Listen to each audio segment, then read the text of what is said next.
All right. So welcome back. This is the repeat. Right. We had requests for part two. Right. Empire Strikes Back. We want to cover more of what everybody was crazy about. They said it was one of the best interviews that I've ever had on Jay's Analysis. So props to Richard Grove for being here for that.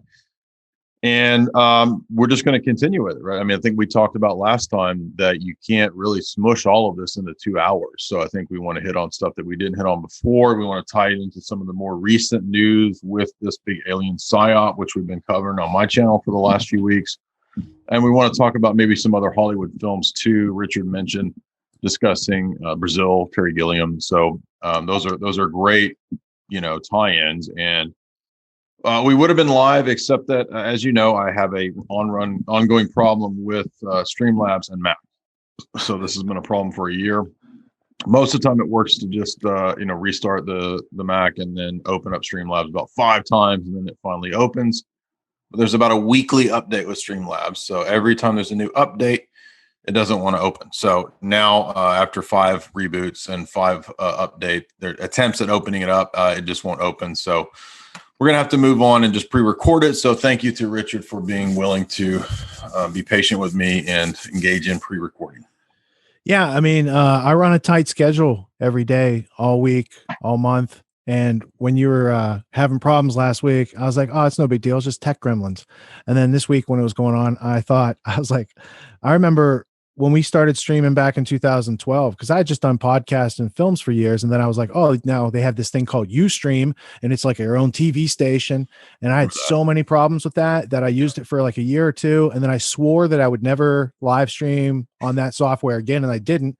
And I would use 4 or 5 cameras and do everything manually for like the deep end and history, so it doesn't repeat. I would just cut everything manually, which took like 60 hours of editing. Wow. And then finally, when I saw everybody else YouTubing and live streaming, I talked to Burmis, and it was like September 11th, a couple years ago. And the first question I was going to ask him is, dude, how are you broadcasting? What's the software? All this stuff. I had these questions. I was like, I hope I have a chance to ask him like before or after the show. And the first thing he said to me was, hey, let me show you what I'm using. I'm using XSplit, and here's how I'm broadcasting. And I was like, off to the races after that. So yeah, man, tech hiccups, that's just part of the way, but I admire your tenacity and persistence. And on my end, I displayed a little patience, and here we are about to have a productive second conversation. I was impressed that 100,000 plus people watched the first part of it. So yeah, that was tremendous. And so, yeah, that type of interest warrants, let's do a second part and get into more detail. So in the first part, and you got a stack there. I got my stacks here. One of the things that people really enjoyed was hearing about these books. I had actually a guy on the Discord yesterday. He came in and he said, Jay, I wanted to talk to you. I've never heard an interview like that was 2 hours that packed so many books and so many references in. And he says that we're going into this stage in history where books are not going to be relevant to people. Books are going to be like a collector's item. Remember that scene in Star Trek where Captain Picard, like, he collects books, because in the Star Trek future, no one has books, right? It's a weird, like, eccentric collector's thing, right? Well, I think when they announced Kindle and they got rid of 1984, I was like, Kindle is where they burn books, like that name alone. And the first thing they did was they censored 1984, like as a joke, right? To get publicity and attention. Yeah. So this has been a long time unfolding. And I agree that they'll not only be like antiques and artifacts, but they'll probably be people. They don't want people to have books. The libraries have been getting rid of their books for years. And they don't want people to have tangible aspects of history that can't be instantly censored or changed to whatever the current party is. It's a very Soviet or communist-like system that's being enacted out there.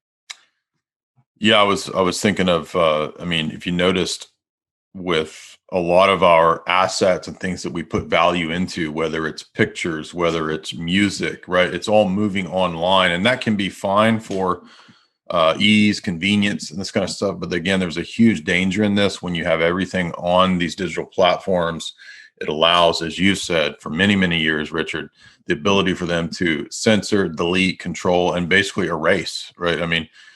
So as I've gotten older, I'm more interested literally in physical copies. I like CDs. I like records, not just to be a hipster, but because I don't want everything in the ether, right? I want to be in charge of the things that I want in the ether and the things that I don't want in the ether, right? So if I want to have Bitcoin in the ether, that will be my decision. I'm not going to have it all shoved down my throat that I can't have physical books or physical Well, think about what records. they've told us, like in popular films like V for Vendetta.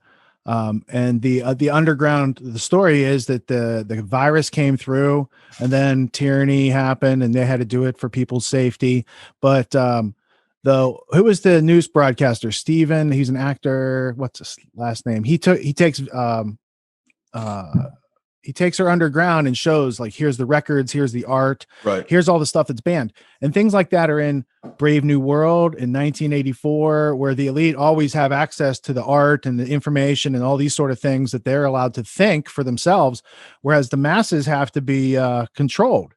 And that's what they really are getting down to. They don't want people to be able to think for themselves or communicate for themselves or, anything but stimulus reaction and follow obediently. Yeah, Fahrenheit 451. I recently read that one and did a video on it, I think at the beginning of last year. And you get the same idea there, right? Bradbury is telling us that the coming dystopia would be one where the arts would be seen as dangerous. And that goes all the way back to Plato. And why are the arts dangerous? Why? Because you can't have people appealing to or learning truth outside of what the system dictates, right? So any direct access that the individual has to truth, this kind of stuff, to logic, to trivium type of stuff, is a problem for a control system that wants to dictate to you the nature of reality. And I'm glad you mentioned Brave New World, because there's that poignant scene in the novel where John the Savage is talking to the world socialist controller Mustafa Mond, and he says, why do you have all of the Shakespeare and the literature and the art stashed away? And he says, because we're the elite, because that's what we do. We don't let them have that. They don't even want it. Now, the sad part about that is that that's not actually true, because in the dystopian narrative, they foster the degeneration of society such that people don't want true arts. So they will promote degeneracy, toxifying the culture. And then when people are degenerate and toxified, they say, see, you're degenerate, you're toxified. You don't actually know or want good art and good, good quality stuff. So therefore we're justified in hiding it away from you. Right. So it's a problem reaction solution that they are behind, actually. Yeah. And I think that what's going on and unfolding out there is a mixture of all of them. Look at Logan's Run from 1978. And if people got past the age of 27, they might start to figure out the basis of their society. So they're like, oh, there's overpopulation and you have to go to the carousel and you'll be sacrificed and everyone will cheer. Right. So those types of ideas, they proliferate our media landscape out there. Traditionally, they've been around for decades and decades, but now it all seems to be coming to a real pointed head at the end of the cattle trough. Like they're just like pushing cattle down the funnel toward the machinery. And that happens when people don't have the ability to think for themselves. Right. They don't have the ability to ask questions and find substantial answers. And thus they're based and they have no other choice but to react favorably to what they're being told. So that's not freedom. Right. And that's what they're trying to extinguish. Debasement. I mean, this is one of the techniques that you can read, in the history of psychological warfare. Warfare in general is the idea of debasing the enemy, demoralizing the enemy. And so if we understand that the power structure views the masses as the target of these psychological operations, we can begin to see how people are manipulated, how people are played. I mean, I think in the last week, we actually saw some of this stuff. Think of limited hangout. Okay. So a limited hangout is kind of a temporary setup where a private company, intelligence agency, a private leak agency sets something up to give the impression that we've got this whistleblower, we've got this leak engine, we've got this thing that's going to tell you truth.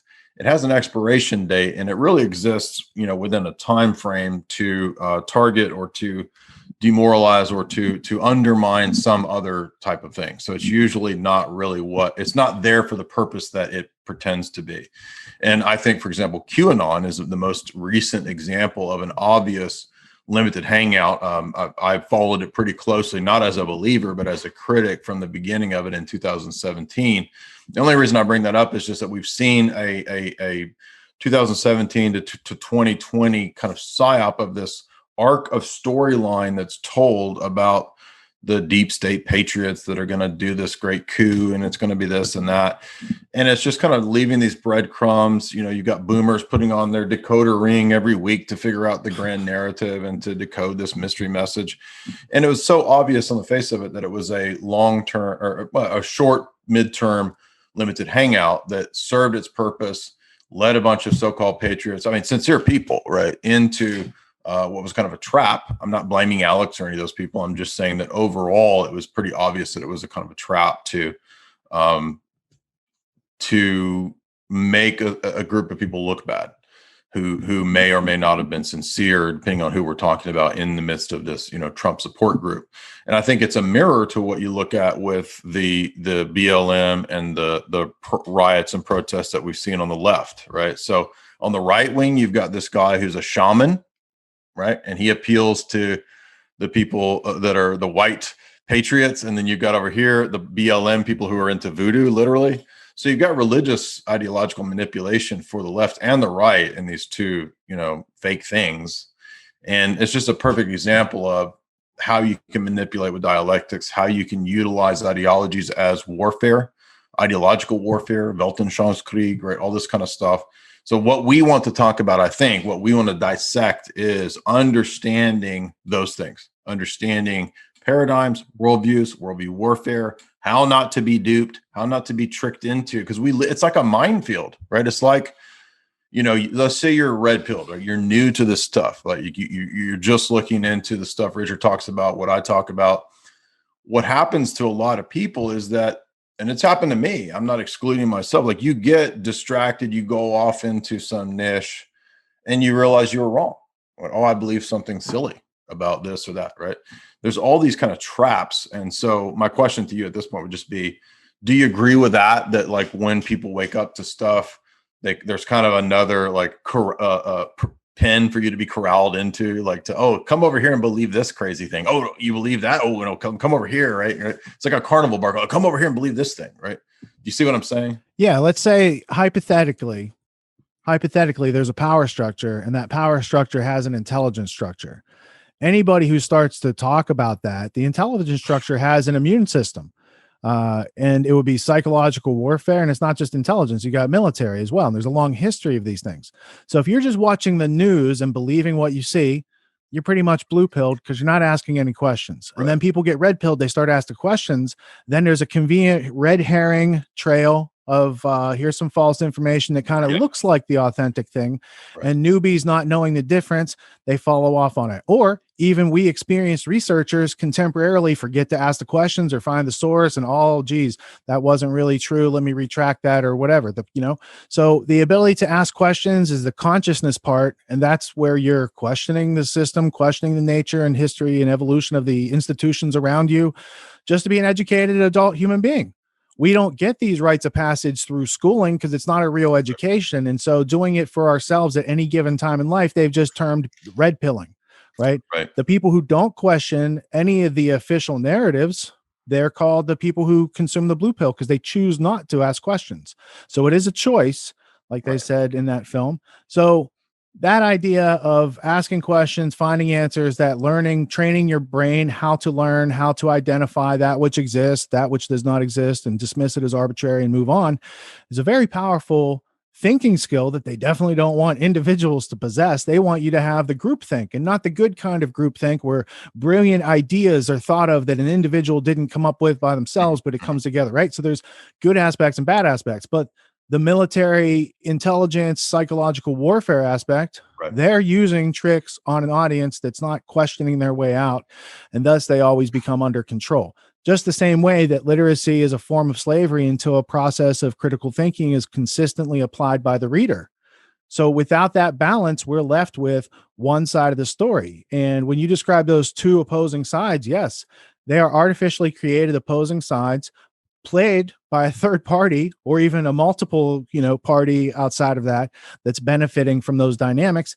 That's a historical trend that has been used in warfare for a long time. So for people to walk on to, I think I know what's going on because I read the paper and watch the news, you're pretty naive about history.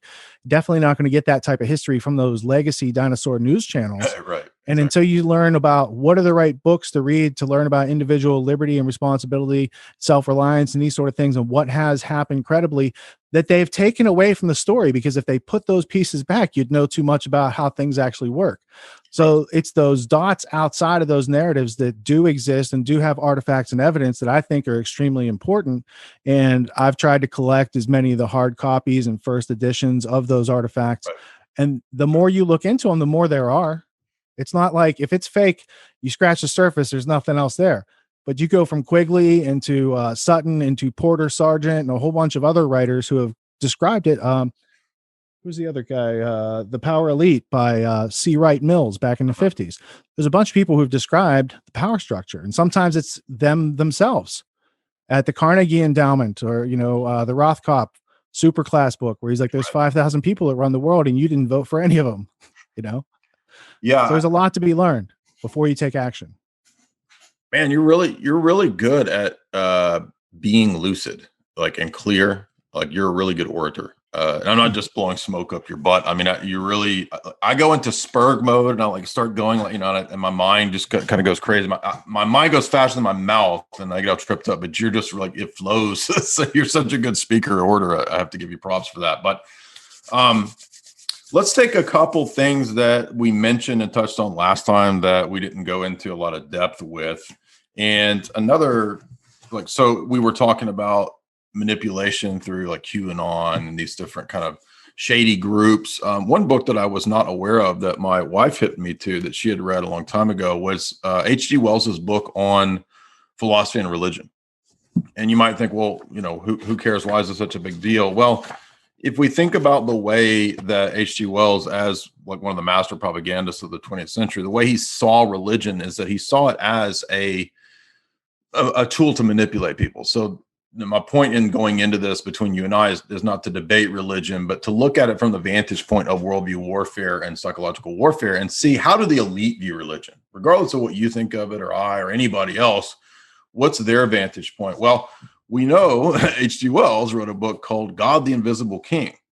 And you might be surprised as to what he sees religion as and how he views it. But what's not surprising is that as a propagandist, consonant with his other writings, he says that religion can be a tool for the global government, right? It's one of the best tools because most people are not going to be motivated by facts, by logic. It's unfortunate. It would be nice if everybody was, but most people are going to be motivated by things like emotionalism, mysticism, appeals to things that are mythos, not pathos, exactly, or logos or ethos. So maybe you could speak to the way that, from the vantage point of geopolitics and the history of geopolitics and intelligence, analysis and this kind of warfare, how do the elites see religion, and why is it so dangerous in one sense that they view religion as a tool?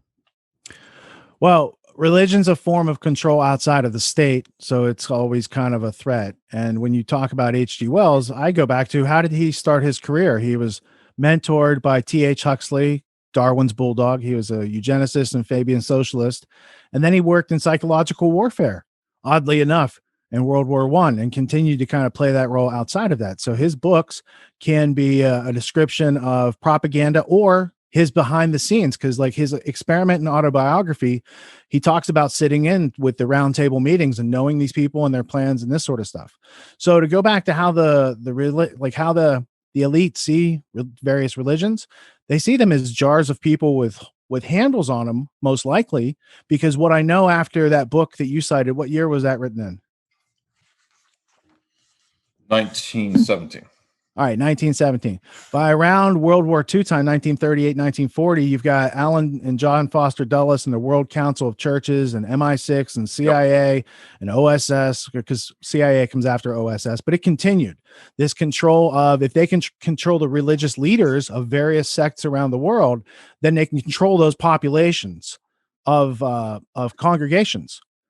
So that is a war type of tactic. And Quigley also says this. He's like, they just don't fund the right and the left. They fund, religious groups and everybody kind of in between that will be useful to their taking away global freedom through use of technology, which we would call technocracy or technopoly if it's totalitarianism. Yeah, great example of this is, and I don't want to make any Roman Catholics mad, but there are instances where the CIA has admitted, for example, I think it's in Philip Agee's book, I think, or is it the John Marks book on the CIA? But one of the two books mentions the CIA using the staged Marian apparitions to promote the Western Cold War narrative. Now, that doesn't mean that I'm saying the Soviets are good guys. I'm just using it as an example to show an intelligence agency utilizing local superstitions, Marian apparitions to promote a specific narrative. Okay, so we know that exists. My own personal suspicion about things like Fatima is that Fatima was actually an older version of geopolitical psychological warfare. Because if Mary is appearing to give this miraculous revelation or whatever, like, why is she not talking about who's really behind Marxism? Like, why is she saying that Russia is behind Marxism? Russia's not behind Marxism, right? England, Marx, bankers, that's who funded Marxism, and it was exported to Russia, as we know from Sutton's books. So I would expect that if this was a, quote, real divine revelation from Mary, it wouldn't fit into the Western power elites geopolitical war narrative, but it serves it perfectly, just like Cold War apparitions serve the Western geopolitical narrative perfectly. And again, I'm not. It's like that guy Harold Gantz from the NSA found that code in the Bible. It said Osama bin Laden will, attacks the two towers. Yeah, Bible right? code bullshit. Yeah, right. So the Virgin Mary, that whole apparition, digital hologram thing that was psychological warfare that they did plan to use. I'm not sure if it came from Agee or Marx. The interesting thing, I don't have the Agee book. But they just talk about it. So okay. They just mentioned that the CIA did that in Vietnam. So the Viet Cong, they used the local superstition about. John Marks mentions the usage of the local vampire myth. Yeah. So okay. You're right. Tell them vampires. There's another work that I cited in my book, but I can't remember what it is off the top of my head, where in certain Latin American countries they cited Marian apparitions against Soviets.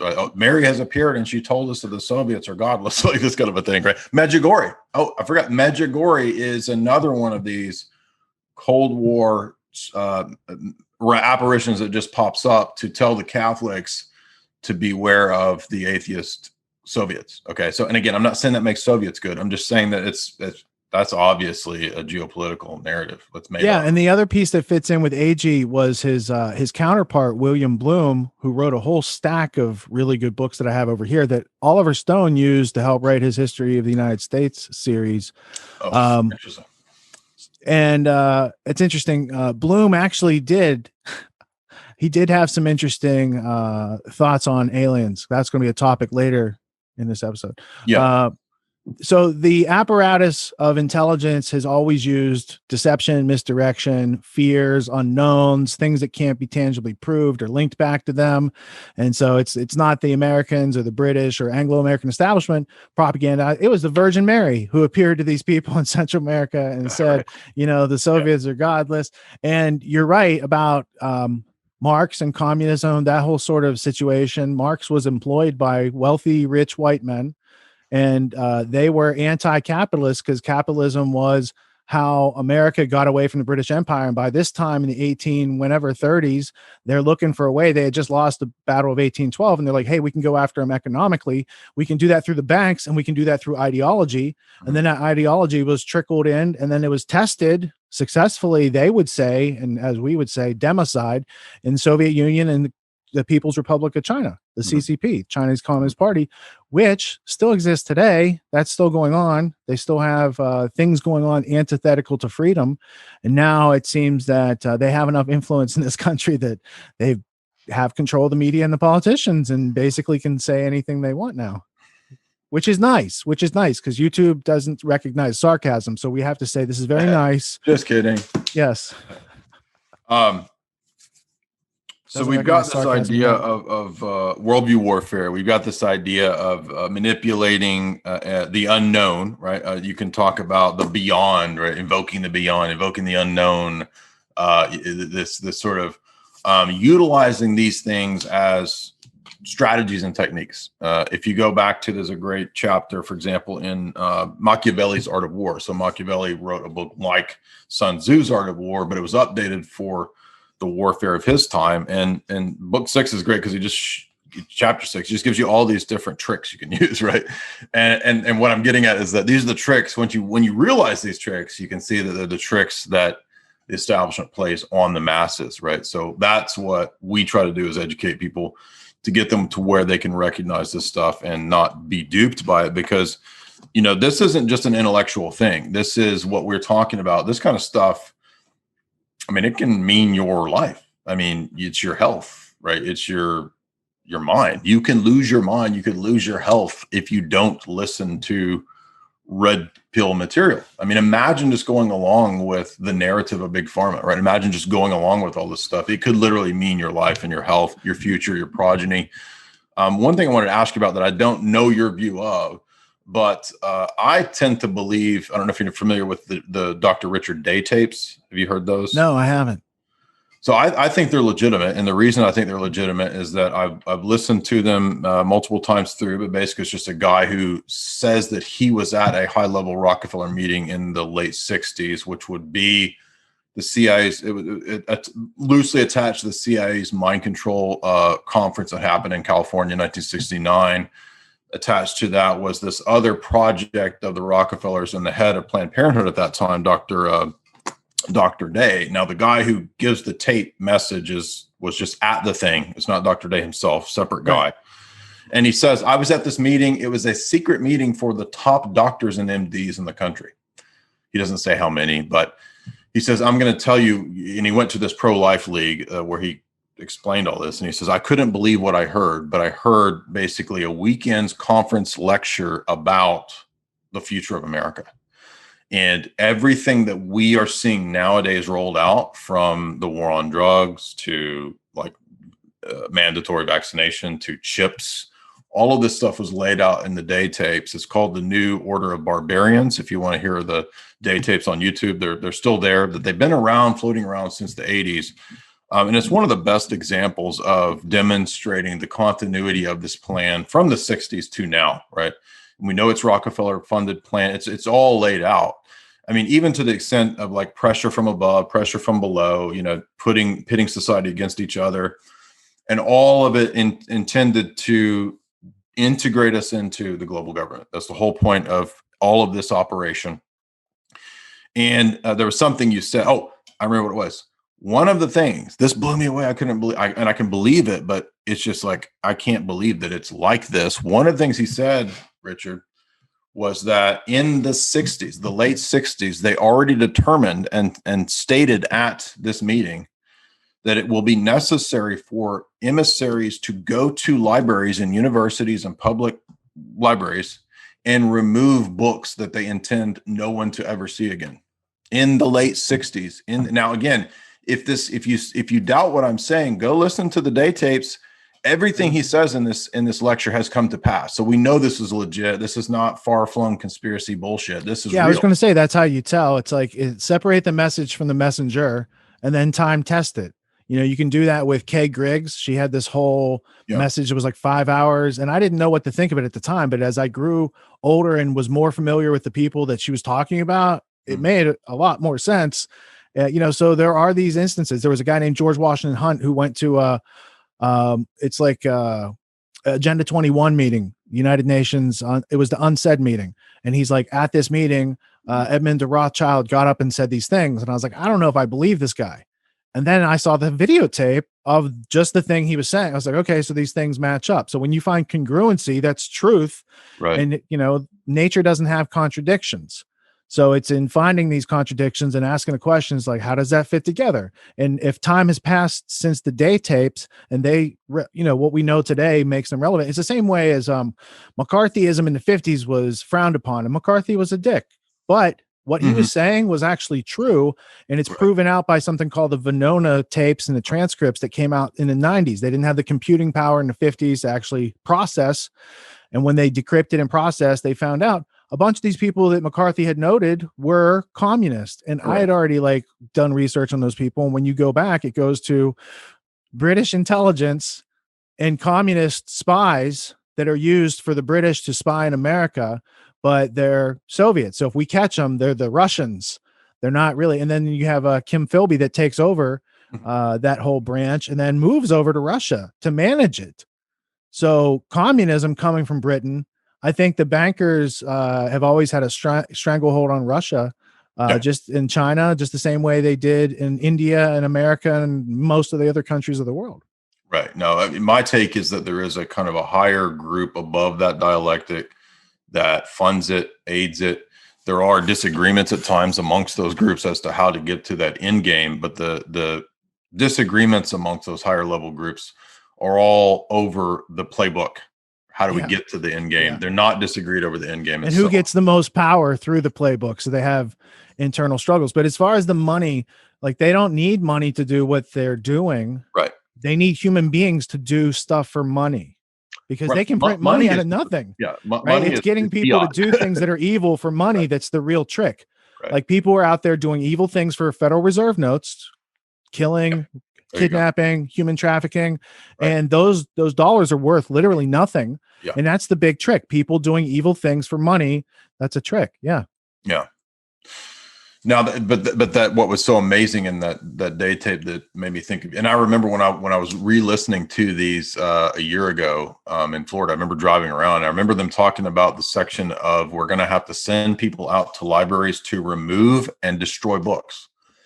And I thought, dude, that Richard needs to hear that. That's exactly what Richard Grove has been. It's straight out of Fahrenheit 451. Exactly, when they're like, hey, I heard that firemen used to put out fires. Oh, that's a rumor. That's a conspiracy theory.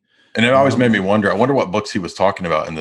Was he talking about Tragedy and Hope? I mean, I think it was 1969, so maybe he meant something like that. But he said that in the future there won't be books. Like you're not going to be reading. You're not going to go to the library and check out books. Like it's going to be controlled. The information that you're allowed to see. It's not going to be physical copies.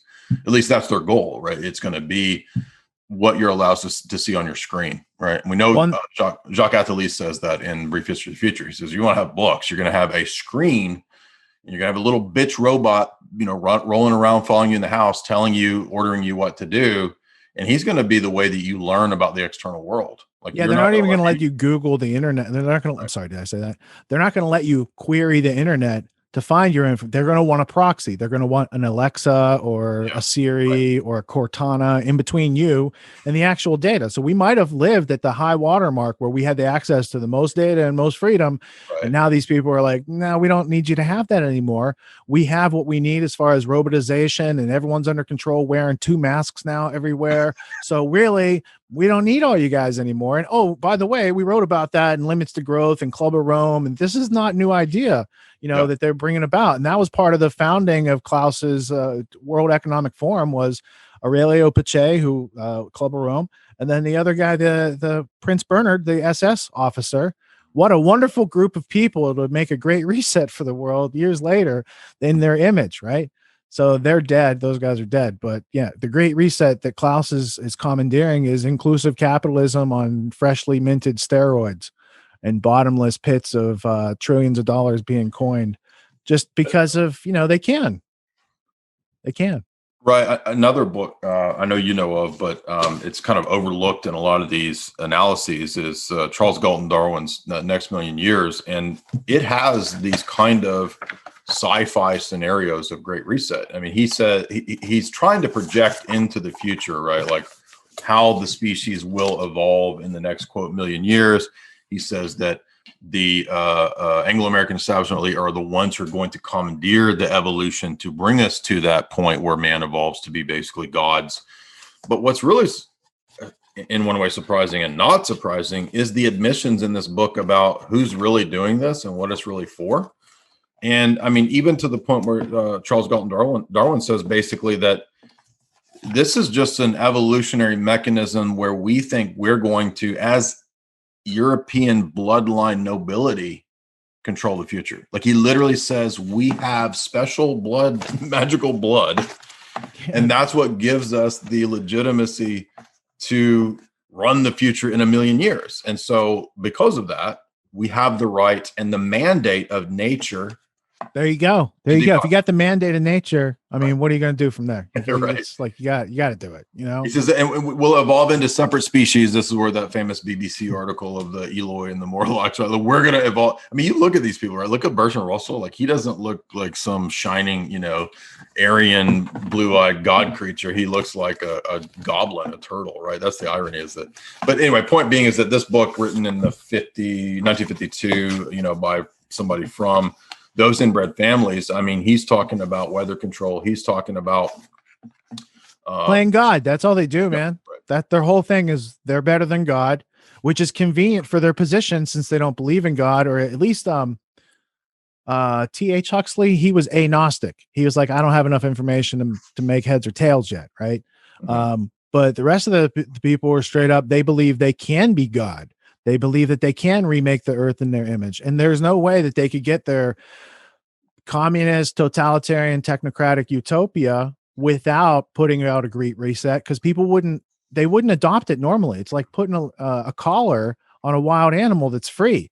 They're not going to do it naturally, but if you cage them up long enough and you deny them certain privileges and services that are necessary for life, well, then, okay, yeah, right. And that's kind of what they're doing. Like the public around the world is being put on notice that they're being treated like somebody else's property.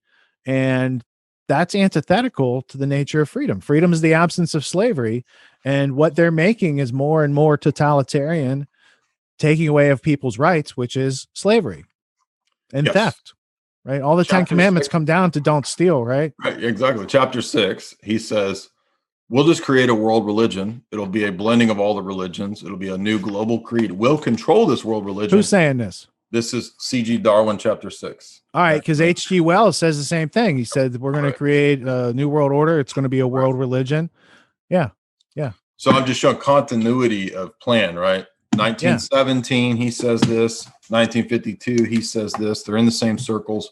But what I was really shocked with the most in the Galton Darwin book that I read last year was not so much that he says, you know, a lot of the stuff that H.G. Wells and Bertrand Russell say, but this bizarre chapter about man. He says man is a wild animal. He says basically what we're going to have to do is turn off the sex drive in most humans, mutate them to be these celibate creatures. Once we've created a whole bunch of celibate steriles that are like, he says it's like an ant colony. He says you view the people like an ant colony. He says then what we can do is breed people for certain jobs, Brave New World. And he says the reason for this is that we are like the Ptolemaic dynasty. We are secret royal bloodlines who have magical caste power. I'm not joking. This is what he says. Like, you think that this is like science. What's the title? Oh, this is scientific. What's the title of the book and what's the page? This is Next Million Years, Charles Galton Darwin, pages 126 and 27. And he says, look, this has always been the case with the elite. The elite do incest because they are a higher magical royal he says it's a sanctified bloodline. And he says these secret sanctified bloodlines have always existed. It's what the caste system is all about. And it's what gives us, like you said, that mandate, right? And he says it's no different with the Brahmins. The Brahmins were an example of this, and it's no different in the future. And this is how there will be a master race. These bloodlines will be the master race because they are the height of evolution. I'm just saying this chapter is like, it's like Hugo Drax, right? If you've read the, you know, I'm serious, literally, like it's Moonraker level stuff. And he says, if you want to understand our plan, it's no different than Plato's Republic. He refers to the Republic. He says the Republic is this. Casts. I mean, Bertrand Russell, Impact of Science on Society, says the exact same thing. And I think a lot of people, as you know this, but a lot of people don't realize Plato's Republic is communism. Yeah. The best part of Moonraker is where they run through the NASA stage. Exactly. They get chased I around. love that. Making that, right. Exactly. Yeah. What you're saying is 1950s, the same time, they've got Julian Huxley from the World Eugenics Organization helping to start United Nations. Was it which organization was it? UNESCO, right? So they've got world eugenicists right there, and Galton Darwin, he's feeling pretty brave to put it out just like that. But it does lend just a little bit of credence to what you see as like far off wacky books out there in the conspiracy fringe, like Fritz Springmeier's 13 Bloodlines of the Illuminati. That's what I was going to say. Right? It's like if Springmeier actually was using quotes like that in his book, it might carry more weight. It's an interesting piece. And I do think that those people believe those things. I just don't think those things are real. But if they act like they're real and they're swaying power over people, kind of, makes it a little bit. Let me be more specific here. Yeah, go ahead. So I'm not saying that. So I've read all of Bloodlines of the Illuminati, and I'm familiar with the argumentation. I think that one thing that happens to a lot of researchers, and perhaps this happened to Fritz when he was learning a lot of this in the 90s. If you read it, you'll notice that, I mean, he was citing Tragedy and Hope. He's citing Anglo-American establishment, like back in the 90s. So I will give Fritz credit for seeing a lot of the things like that and these important, powerful families and how they tie into bloodlines. Unfortunately, in that book, there's some leaps that are made in the fact that people have the same names, and I think that's a problem for that book. Not everybody. So that's unfortunate. But I also recognize the limitations. Like, again, I try to separate the messenger from the message, right? And then consider like his situation. They didn't have the internet back then. Right. They were going to libraries, looking for old magazines, right? So, and there weren't as much, it wasn't as easy to fact check the data. Right. So sometimes they would go with hunches. They were trying to sell books. So look, I'm not saying that Charles Galton Darwin is believing in magic. What I'm saying is that he's taking the idea of royal bloodlines being magical, and he's giving it a naturalized interpretation. That's almost what royal means, is magical. Exactly. He's saying, yeah, look, we're not doing anything different than the ancient bloodlines did by saying that we're at the top of the pyramid. And so because we're at the top of the pyramid, social Darwinism, we have the mandate to do what has to be done. That's all he's saying.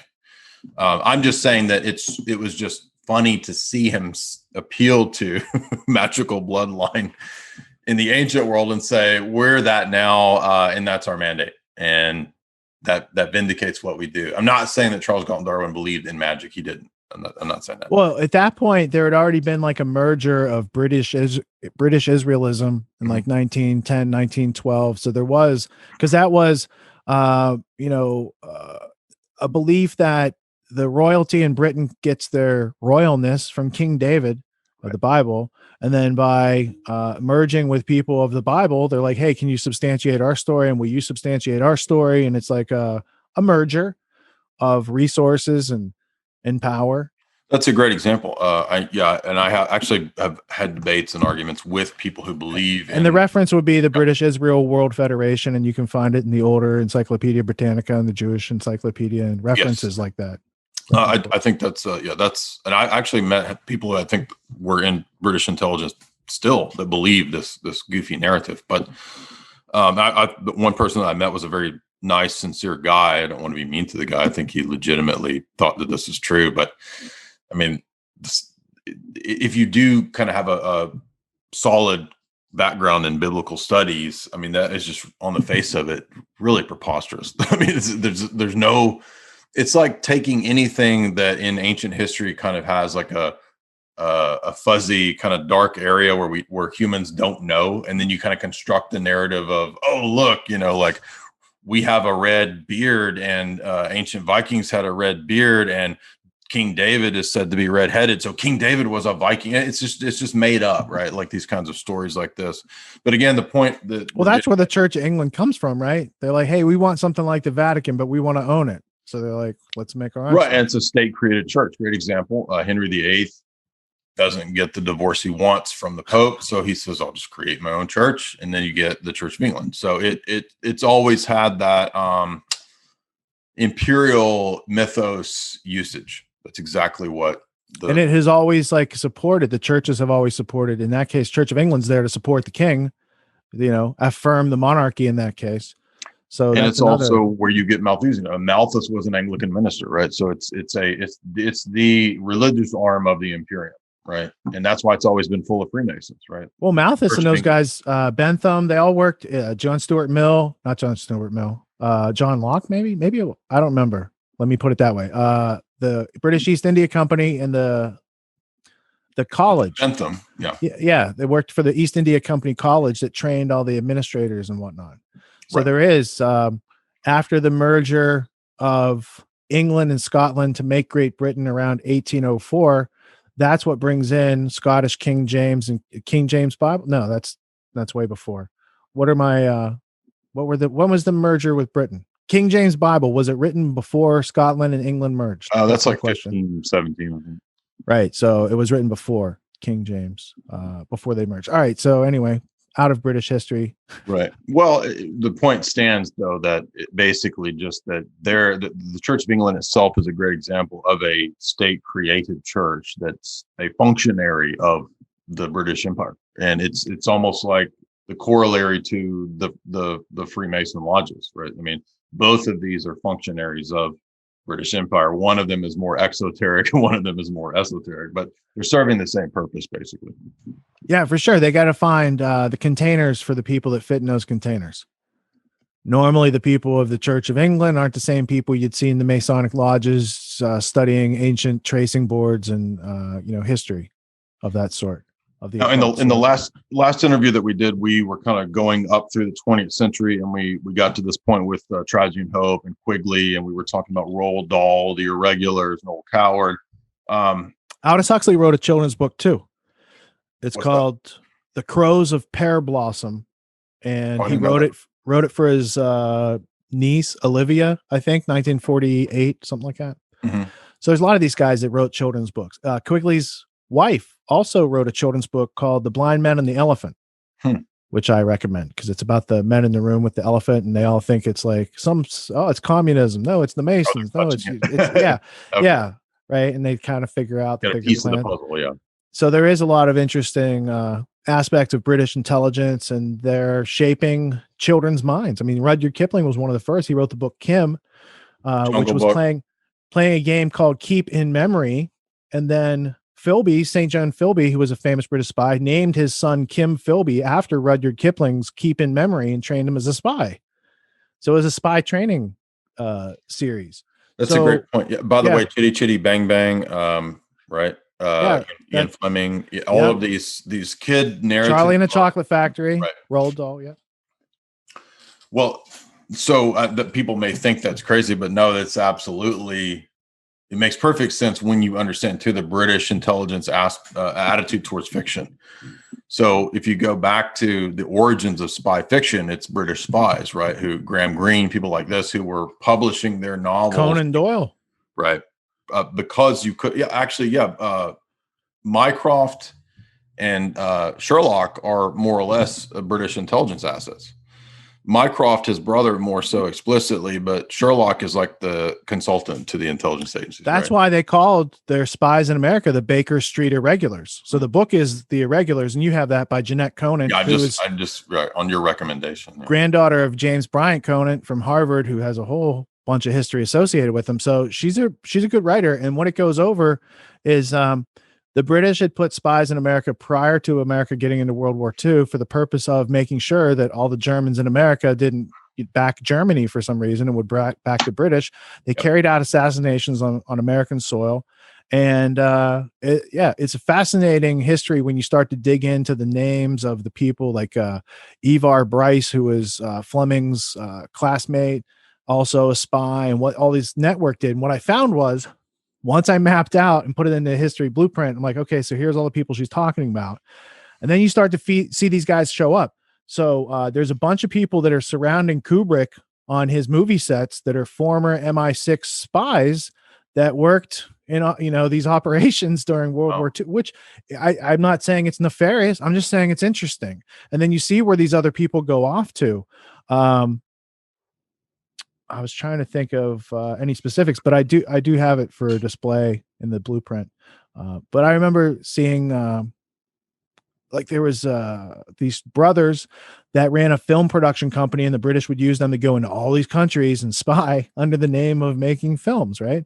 And then they're making films with America, and pretty soon America is being, doing the same thing. So there is a whole lot more outside of the net, like the official narrative or what people know about these things, that is tangible, substantial, relevant, and really interesting when you get into like reading the history about it. And like you said, with them taking everything electronic, they're not going to want you to know in the future, here's the, head of MI6 at the time, Masterman, who said they knew about Pearl Harbor in August and didn't want to tell the Americans because it would spoil, like he didn't want to tell the Americans they were spying on and running the spies because it would ruin the special relationship. They don't want people in the future to know those sort of things. They want to offer one story that is only believable if you don't have any other info.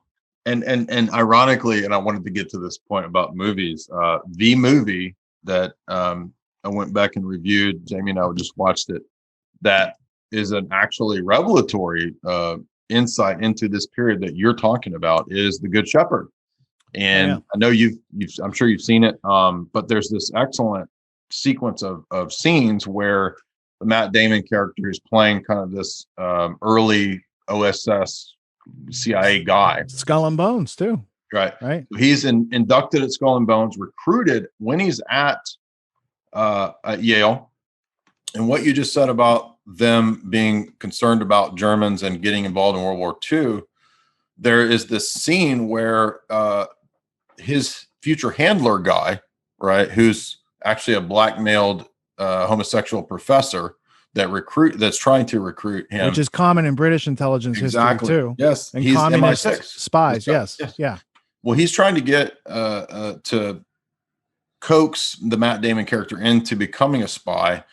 The FBI goes to Matt Damon and says, "We want you to rat out that guy because we think he's a Nazi," when actually he was an MI6 agent undercover spying on the German society at Yale, which was actually these German agents. And so what happens is that this leads to the Matt Damon character getting involved and recruited into intelligence work after he goes through the Skull and Bones ritual initiation, all this stuff, into the good old boy network.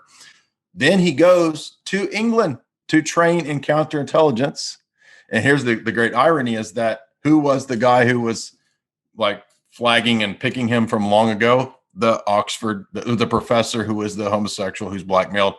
He trains Matt Damon in all of this, counterintelligence stuff. And then what does the rest of British intelligence say to the Matt Damon character? By the way, would you go kill that guy, please? Because he's gay and he's blackmailed. So then there's the scene where Matt Damon is implicated in the death of his handler and trainer. So there you have it. That's everything that Richard was just talking about is within the first act of Good Shepherd. Yeah, and then the history behind that is The Old Boys by Burton Hirsch, which is it's an awesome book. It's several hundred pages, very, very well documented. And what it shows is the OSS and CIA, those are Wall Street bankers, whereas MI6, those are lawyers. Those are people, and they're Wall Street lawyers from America, and over there they're bankers. So there's a different lineage and culture coming from the top of MI6 than what you had at the top of CIA, which was created to be a bunch of worker bees to partner up with MI6 to do the great game, or the new great game. What's that guy's name? Hugh. I hate remembering. There's a good book on the Great Game by Peter Hopko. Well, the new Great Game, there's I forget his last name, but there's a author named Hugh with, I forget his last name. He wrote the new Great Game. He wrote several other books on Anglo-American spycraft. Mm-hmm. So it's one of the excellent sets of books you could get on that topic. Writing that down now. Okay. Yeah, but The Old Boys, that's classic. Burton Hirsch is still alive. I think he lives in Florida.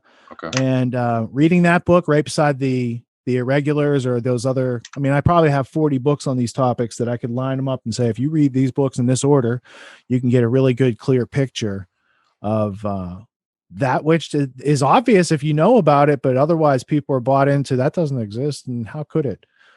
Well, right. And OSS didn't come out of nowhere, and the CIA didn't come out of nowhere. And there were, like, our older cousin had all this experience, and we kept going over, hey, how do we set up signal intelligence? And GCHQ helps NSA, and MI6 creates CIA. And according to many accounts in these books, Ian Fleming helped to write the blueprints for CIA. Like, what would Central Intelligence, and what is Central Intelligence? That's like a Soviet idea right there, to have Central Intelligence. And it's created by the same robber barons throughout history. So yeah, there's a lot more to the story to be learned. And for people to be making moves today with such a nescient / ignorant position, it's going to lead to calamity. Yeah. And also too, I like that when you mention the fact that this is a bunch of lawyers and a bunch of bankers, it demystifies this, right? Hollywood sells this as a bunch of like sexy James Bond stuff. It's not. It's a bunch of lawyers and creeps, and basically people who entrap and kind of blackmail each other.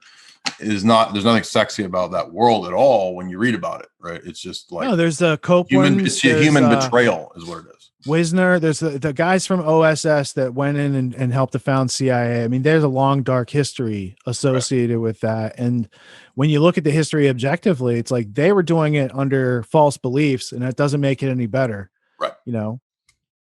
So yeah, I mean, you're like, do you want to be a busy bee for a banker? I mean, that's essentially what we're talking about here. Do you want to be the Rockefeller's private army? I mean, there's nothing glorious and sexy about that. It's boring and lame.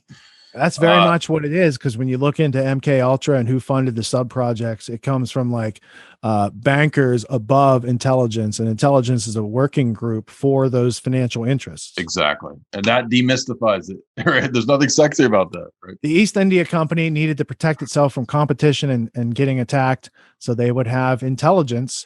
And then that rolled up to MI6 eventually. United States didn't have any type of secret service or anything until Lincoln was assassinated.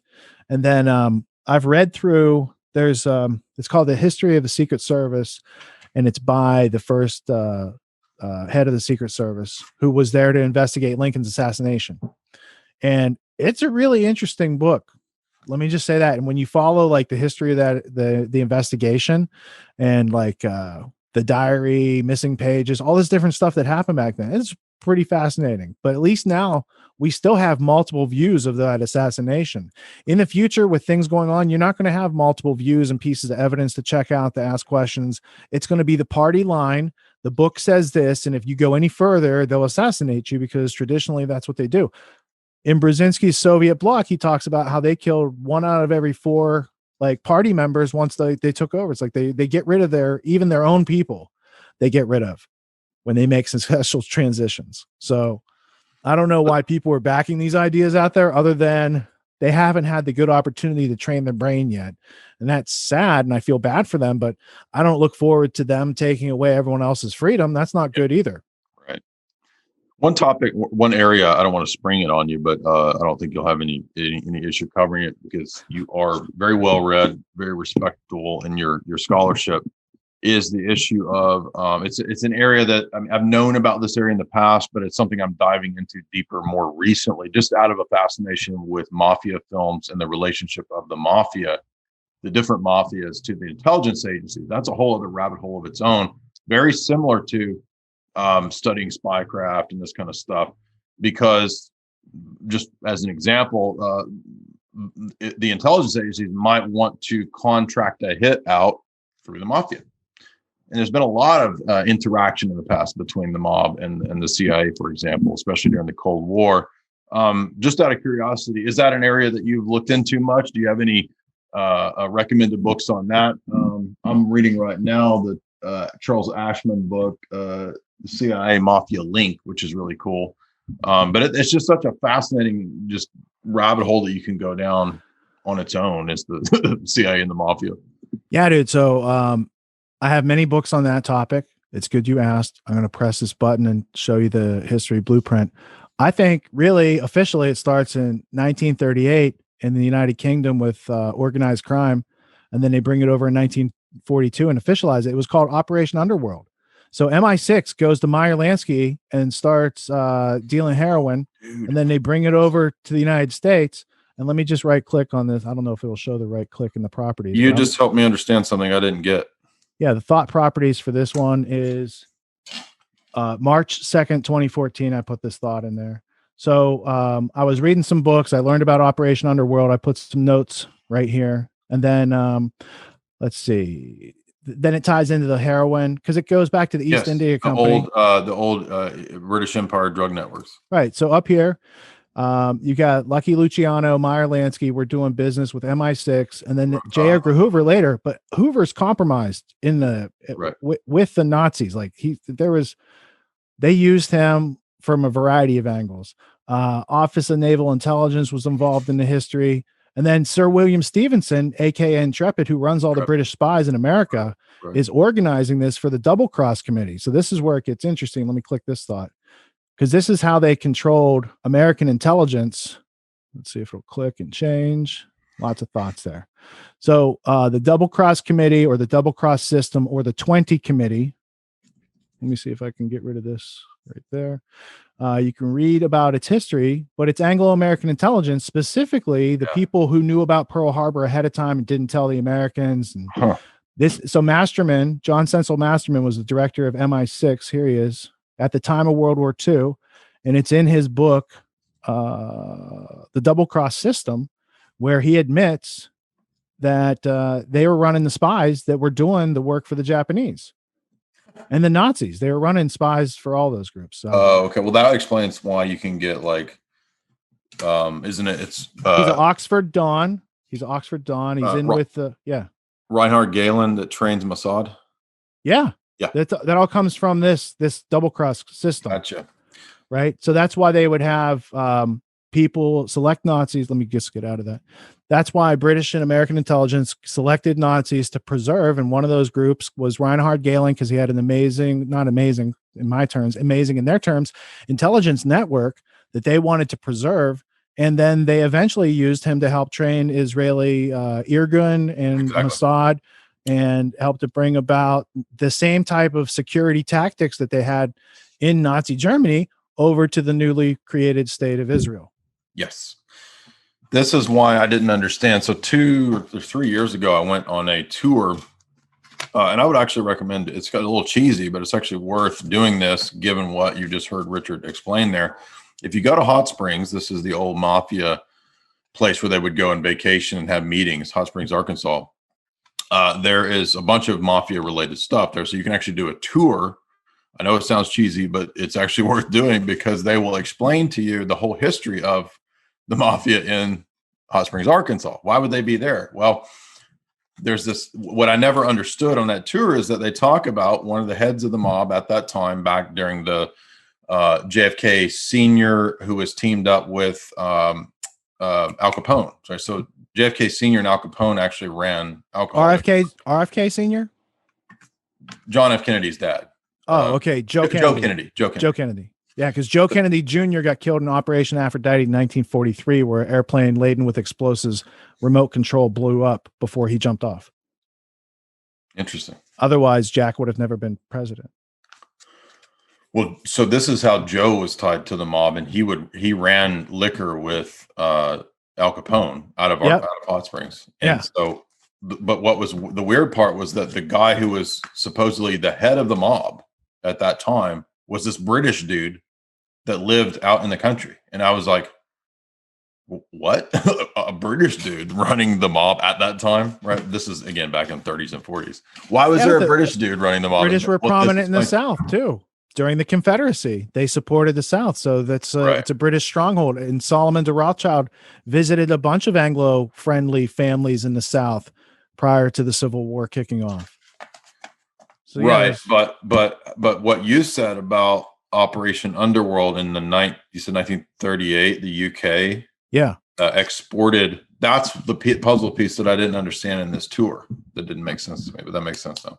Yeah, so they formalized it. I mean, they were already in charge of the opium trade, but heroin, that was a new refinement. So it goes from opium in the 15, 16, 1700s into heroin was patented by Bayer, I thought, in like the late 1800s. And to do that, they had to also have the hypodermic needle. There's a whole bunch of things when you follow from the opium, from the opium into morphine was another German invention before they invented heroin. So there's a whole profit line that the British had like manufactured and engineered and had to go to the Germans. Like, how do we refine this and get this more potent?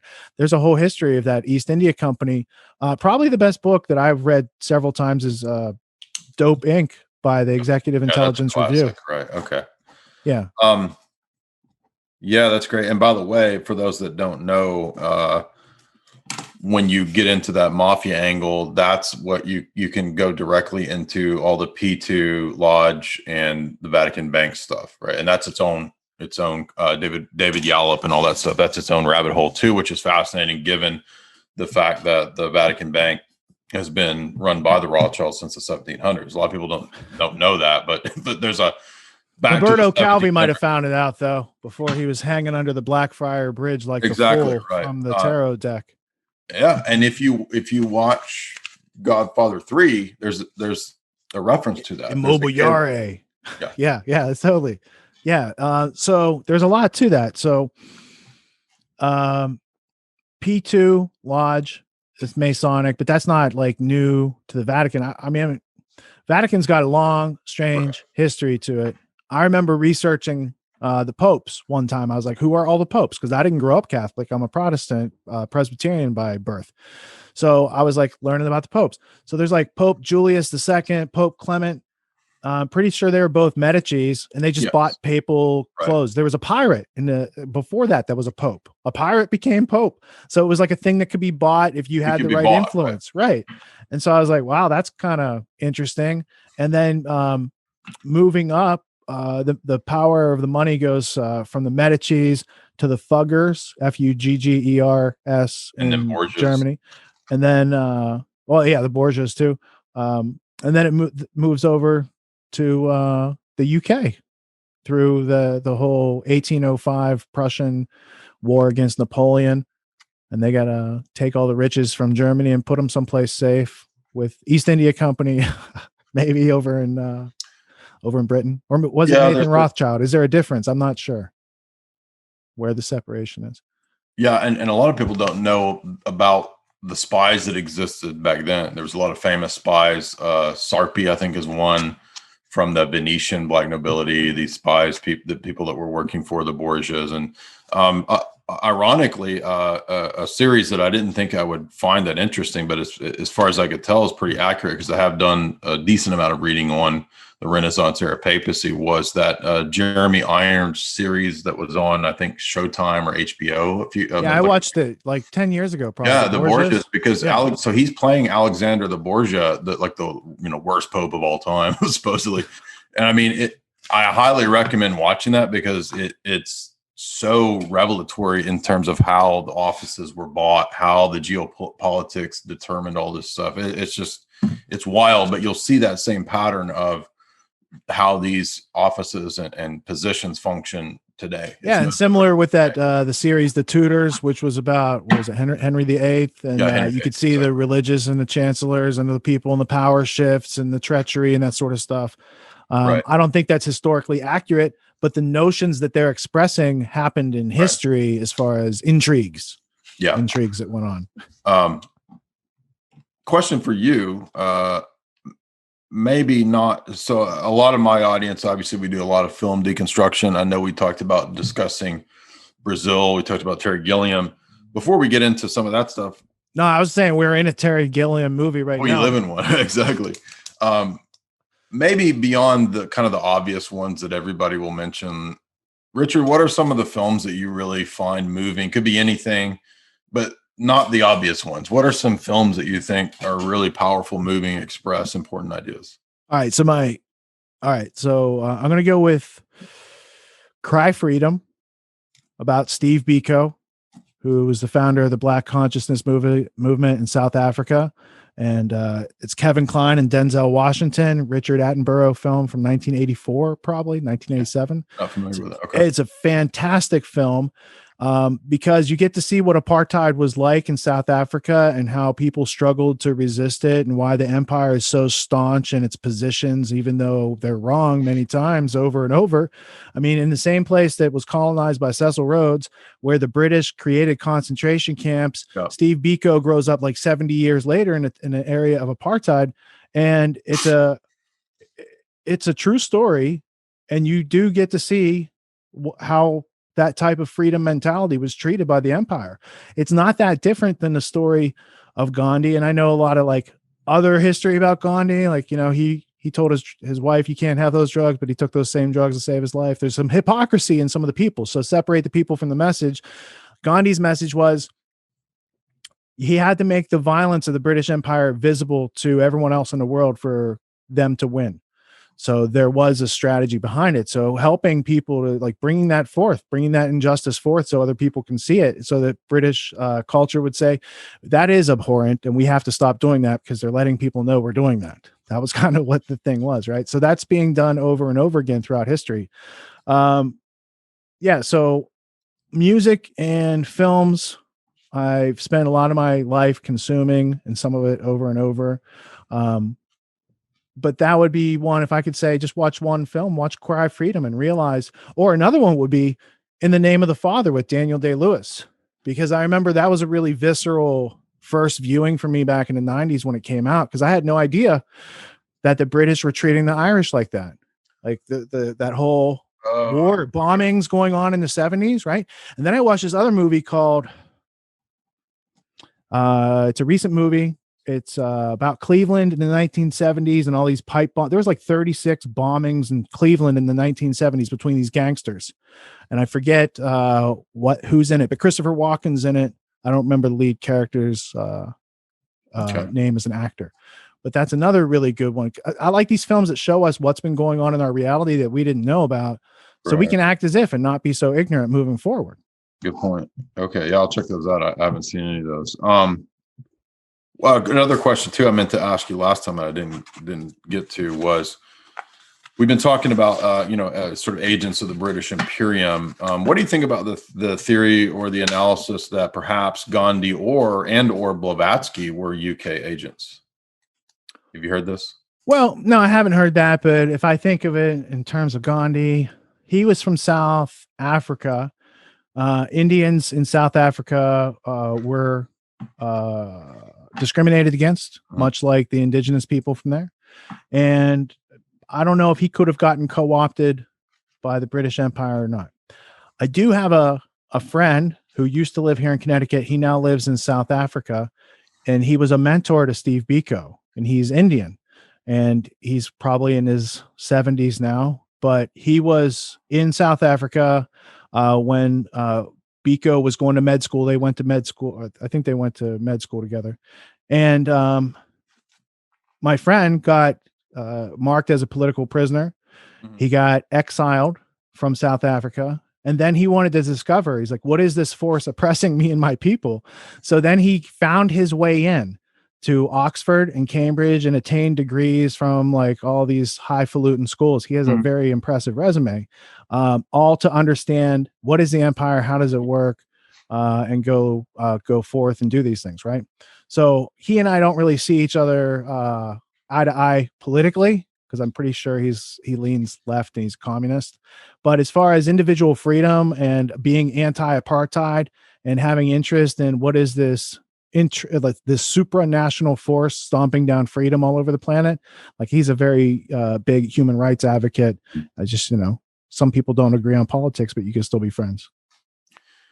What about there's some interesting analyses of people who would do these. My buddy Mark has a analysis of a guy who would do these Himalayan treks for mysticism and this kind of stuff, but he's actually doing it as a spy, as a cover. I'm going to the Himalayas to go, like talk to the. Well, isn't that like Nicholas Roerich back in the day of FDR and right. Wallace, who put the symbol on the back of the dollar bill, right? Yeah.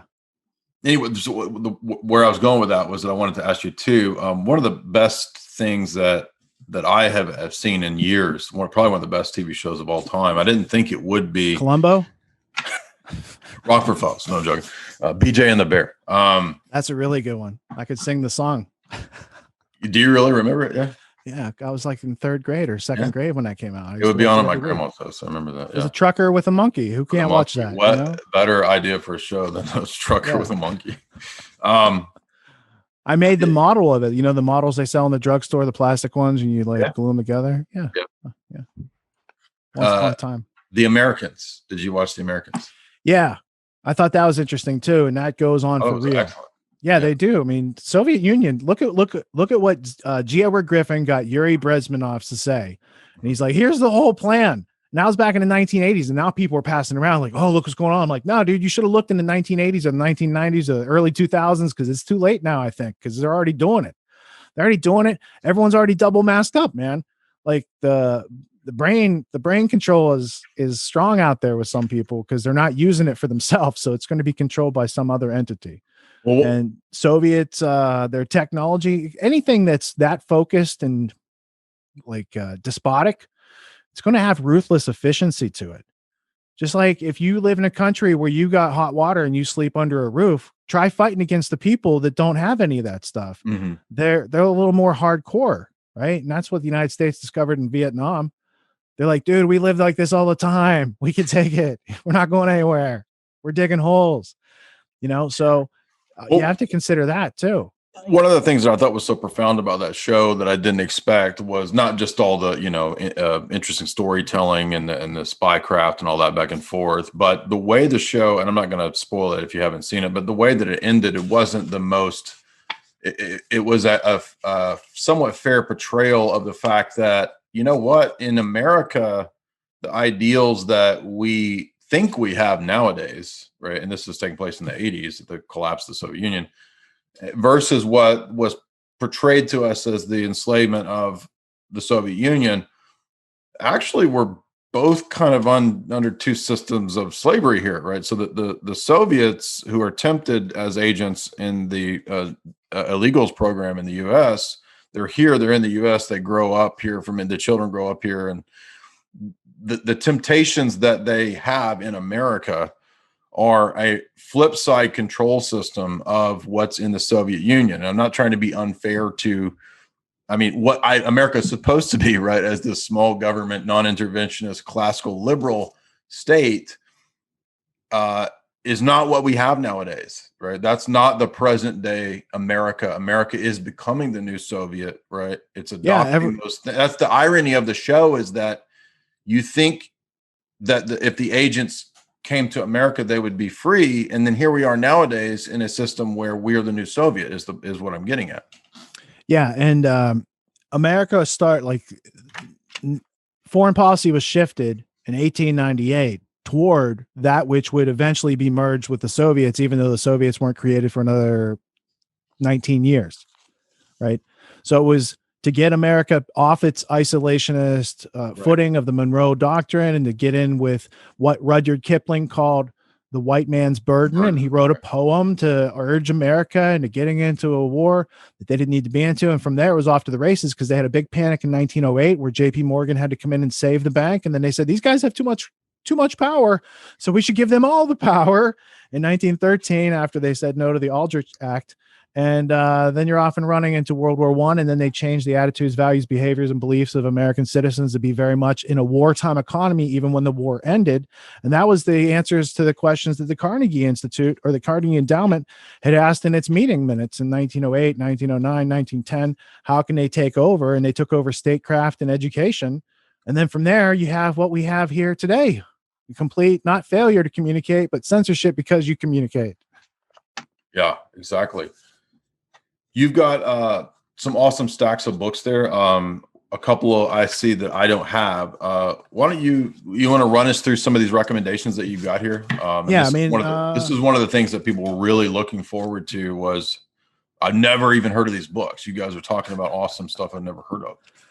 Yeah, that's the whole point of what we do, right? We read books so we can tell other people, like, hey, here's why you might want to read this book. Right. What I've got here is I've got Limits to Growth by the Club of Rome. And then I've got Limits to Growth Reimagined, the 30-year update after the first edition. Right. And then the First Global Revolution by the Club of Rome that kicked off Agenda 21. Right. And then this is a bigger copy of the text of Agenda 21, which isn't necessarily friendly to our future. Though I did think what was interesting in Agenda 21 was they wanted to eradicate polio by the year 2000 because they didn't eradicate it in the 50s with the vaccinations. So they said they wanted to get it. And if you look today, polio is being spread by the vaccines in Africa. They're creating more cases than would naturally exist because it doesn't make any sense. And then in this pile, this is like the arc of Zbigniew Brzezinski over 20 or 30, actually like 40 years probably. Oh, wow. So let me start with, I'm going to start with Little Z-Big. Let me put this book cam up. Hit this button. So Soviet Bloc. This is one of the first books that he starts. Let me put these where here. All right, Soviet bloc. Let me see if I could do something like that, like split screen it. All right, Unity and Conflict. Zbigniew Brzezinski. This is going to be like 1961. Russian Center for Research. So it's Harvard and Columbia University. Columbia University had a whole bunch of Rockefeller funding. So it's writing and doing research like this that gets him onto the, actually, this is already Carnegie and Rockefeller funded this. So when Zbig is doing this in 1960, this is where he's getting onto the radar of those foundations and ameliorating himself, much like Machiavelli would do to the Medicis. And I wanted to just go to this one part. I thought it was the second card in here, where they talk about getting rid of people who support the efforts after the fact. Right here. On the average, 1 out of every 4 party members was purged in each of the East European parties. So even the people that were taking part and trying to go along with it, they were purging out of communist society. And then out of the Polish Communist Party. So right before we went live, because we had those tech hiccups, I was listening to Timcast because Radowski was on there, and they were talking about the Polish and the stubbornness. And I was remembering how there was a part in the Gulag Archipelago in the 3rd volume, and that's where they're going through like trying to break these guys and these Polish prisoners that they brought in, these Polish inmates. They couldn't be broken, and that's how the resistance starts to take hold. Is they finally met some people that were tougher than what they were putting out there. So let me see. Well, so Brzezinski's book is it's internalizing Stalinism, the cult of personality. So on page 273, our enemies assert that the personality cult of Stalin was not engendered by definite historical conditions which have already been passed out, but by the Soviet system itself, what they consider its lack of democracy, and so on. Such slanderous assertions are refuted by the entire history of this development of the Soviet state. And then it talks about the cult of personality cannot be defined solely to the person of Stalin. The cult of personality is a certain system which prevailed in the Soviet Union and which was grafted to probably all communist parties, as well as a number of countries of the socialist camp, including Poland. So that's Brzezinski, 1960, before he gets into Technotronic era. But that's one of the earlier works. Okay. And then you're familiar with this one. Yeah. Where he starts to say, hey, look, we can take this technology and we can use America as a jumping point. At the same time, he's writing this book, praising. Let me zoom in for you. This is my favorite page of the book. This is page 135 of Technotronic era. For impressive evidence of Western participation in the early phase of the Soviet economic development, see Anthony C. Sutton's Western Technology and Soviet Economic Development, 1917 and 1930, Stanford, 1968, which argues, quote, that Soviet economic development for 1917 and 1930 was essentially dependent on Western technological aid, end quote. That's page 283. And that, quote, at least 95% of the industrial structure received this assistance, page 348. 95% of the Soviet Union that came to be like our enemy in the Cold War was built by Western technology and economics. Right. Obviously, according to Sutton, Zbigniew conspiracy Brzezinski theory, right? So if you talk to people about Sutton's a conspiracy, oh really? Then why is Brzezinski signing it? Yeah, I think conspiracy theory is what people say when they don't know how to do the reading of the book you're talking about. They don't know how to handle themselves, so they just fart out their mouth and say conspiracy theory. Right. There's a couple others. This is he did this book with Scowcroft, and where's there? I'm pretty sure it's with Scowcroft. Where does it say? Anyway, this is one of the more recent ones. This is kind of watered down, talking a bunch of geopolitics that's not really relevant. Mm-hmm. This is Global Domination or Global Leadership. This is kind of more relevant to what's going on. Mm-hmm. It fits in with more of his grand chessboard. Right. And then this other one from 89 is Grand Failure, when he thought that the Soviet communist regime was done, and now they're back stronger than ever. So he's kind of wrong a couple times in his book, but let me just show you two things out of this. Because I read part of this Sunday night in Grand Theft World, but it's good for your audience too, for people to know this. So page 10 in The Grand Failure by Zbigniew Brzezinski is Edmund Wilson perceived, these are apologists for Stalin's gulags. So I'll frame that up a little bit like that. That's better. Among these intellectuals, Soviet-style democracy was accepted as being legitimate, if not more so, by Western democracy. Stalin's totalitarianism was seldom even noted, much less condemned. Sidney and Beatrice Webb insisted that Stalin did not rule as a despot. Quote, he has not even the extensive power of which the Congress of the United States has temporarily conferred upon President Roosevelt, or that which the American Constitution entrusts for 4 years to every successive president. End quote. Do you know the relevance of Sidney and Beatrice Webb, Jay? Do you know who they were? Off the top of my head, no. Okay, so Sidney and Beatrice Webb were Fabian socialists who I believe also ran with Blavatsky.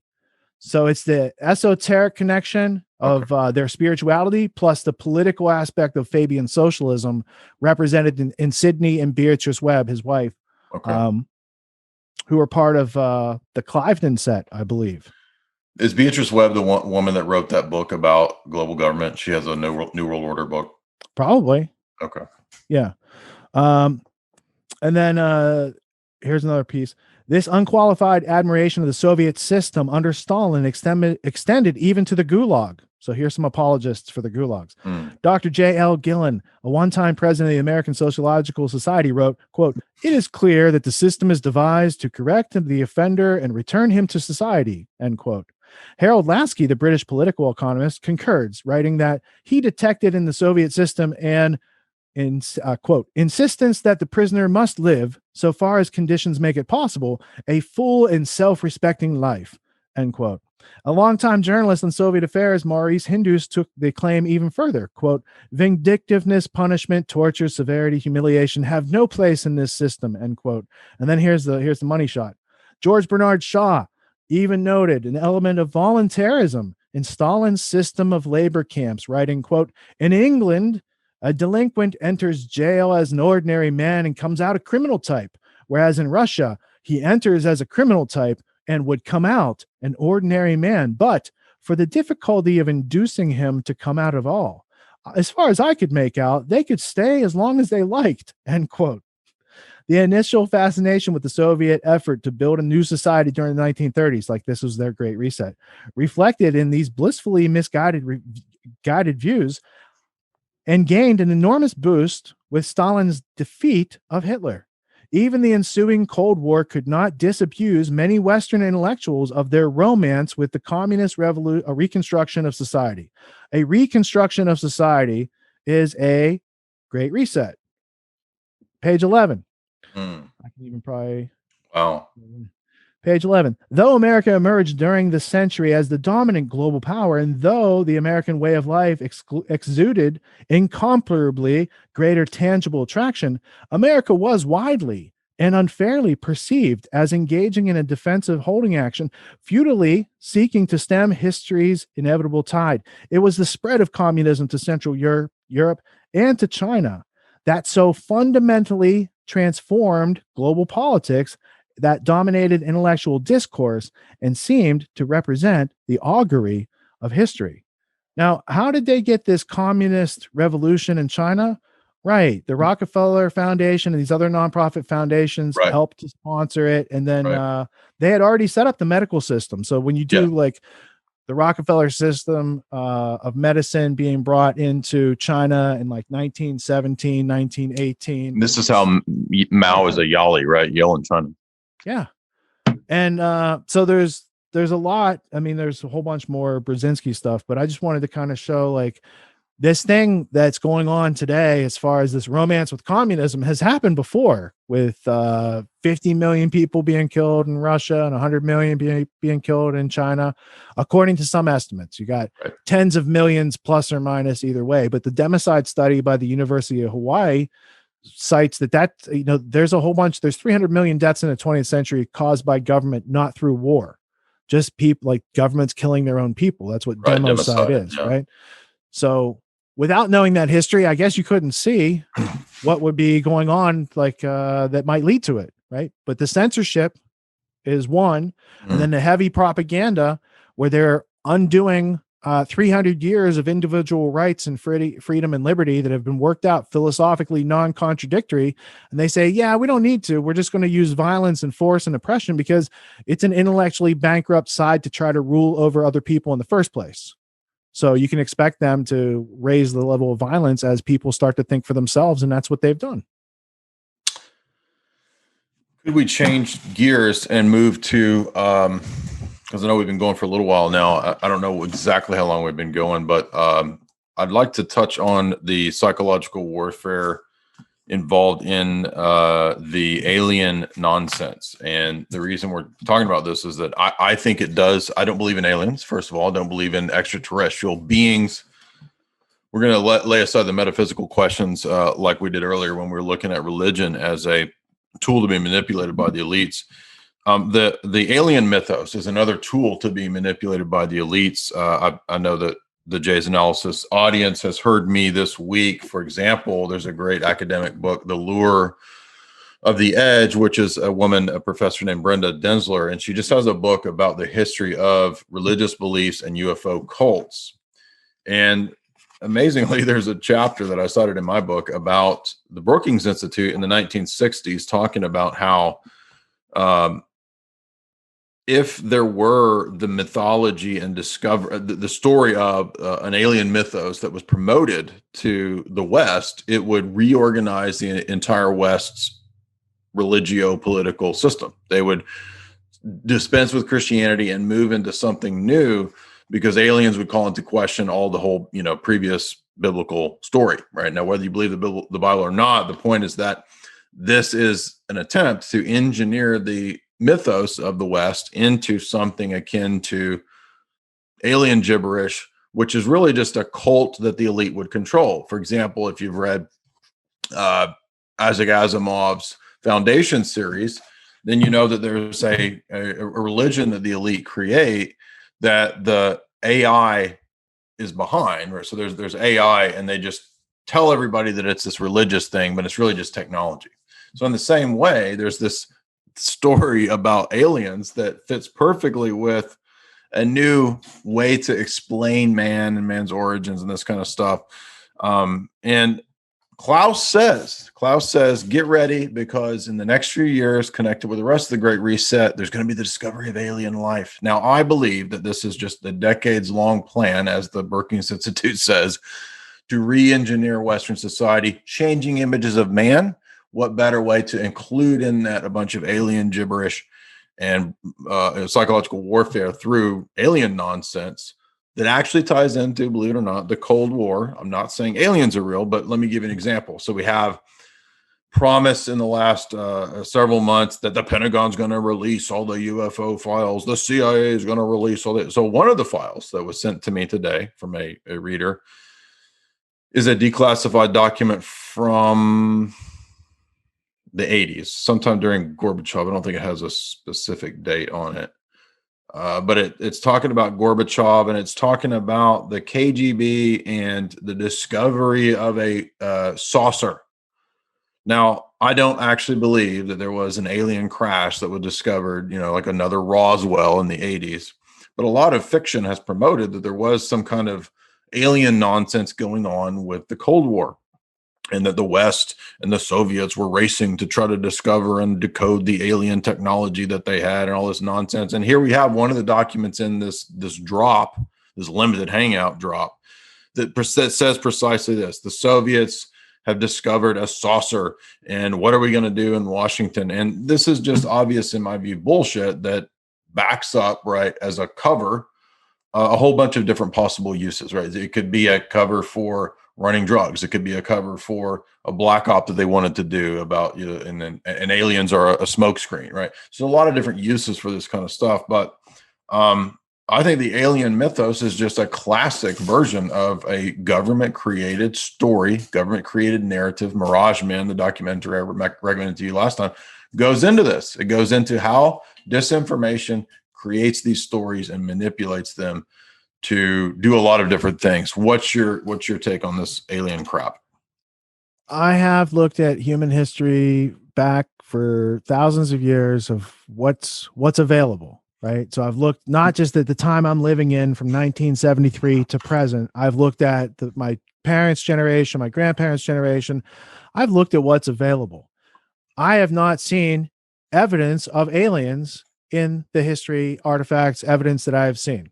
I have seen over and over and over again human beings playing tricks and deceiving other human beings for purposes of power. Yeah. So whether it's misdirection or deception, right, or occulting something, just hiding it straight out, or censoring it, which was out there but we took it away, right? All those things that just get you off the path of truth.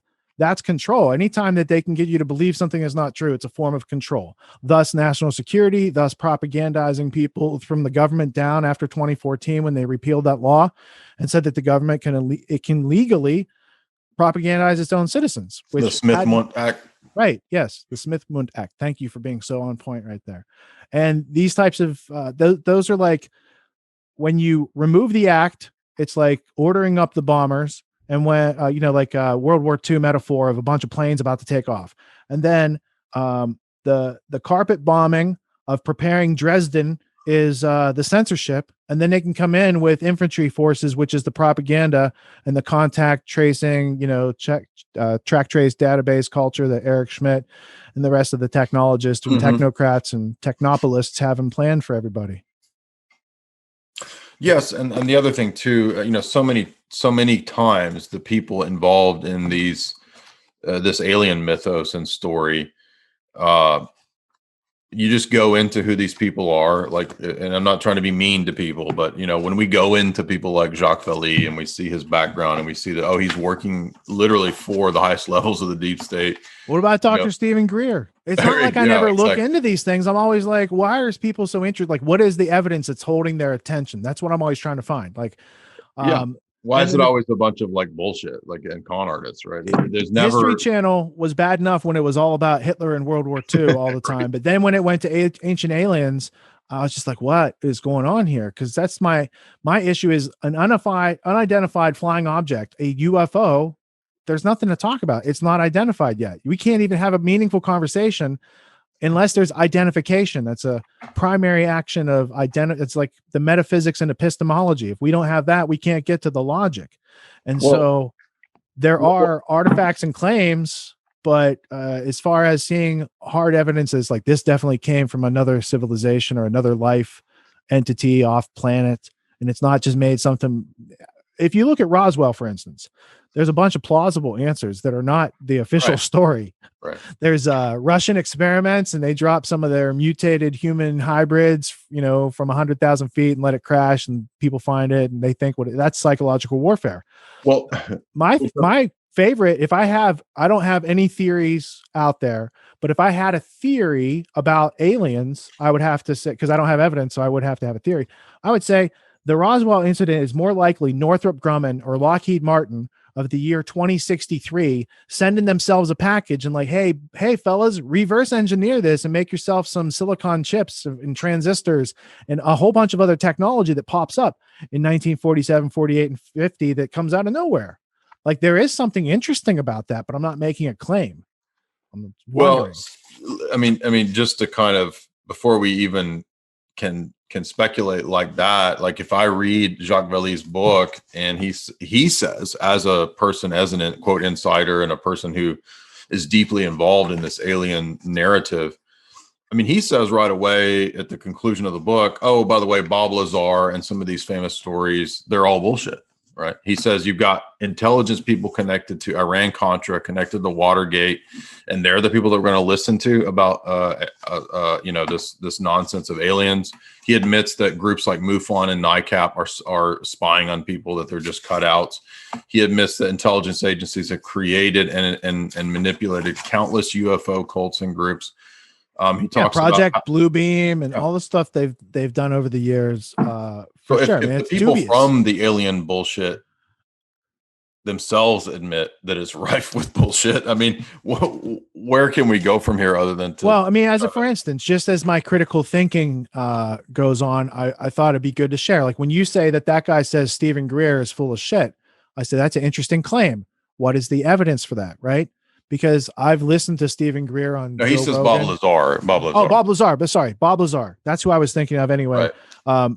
Because Lazar, the thing that did turn out about his story. So I would think he's a liar if you found that contradictory evidence and not because somebody claimed he's full of shit, right?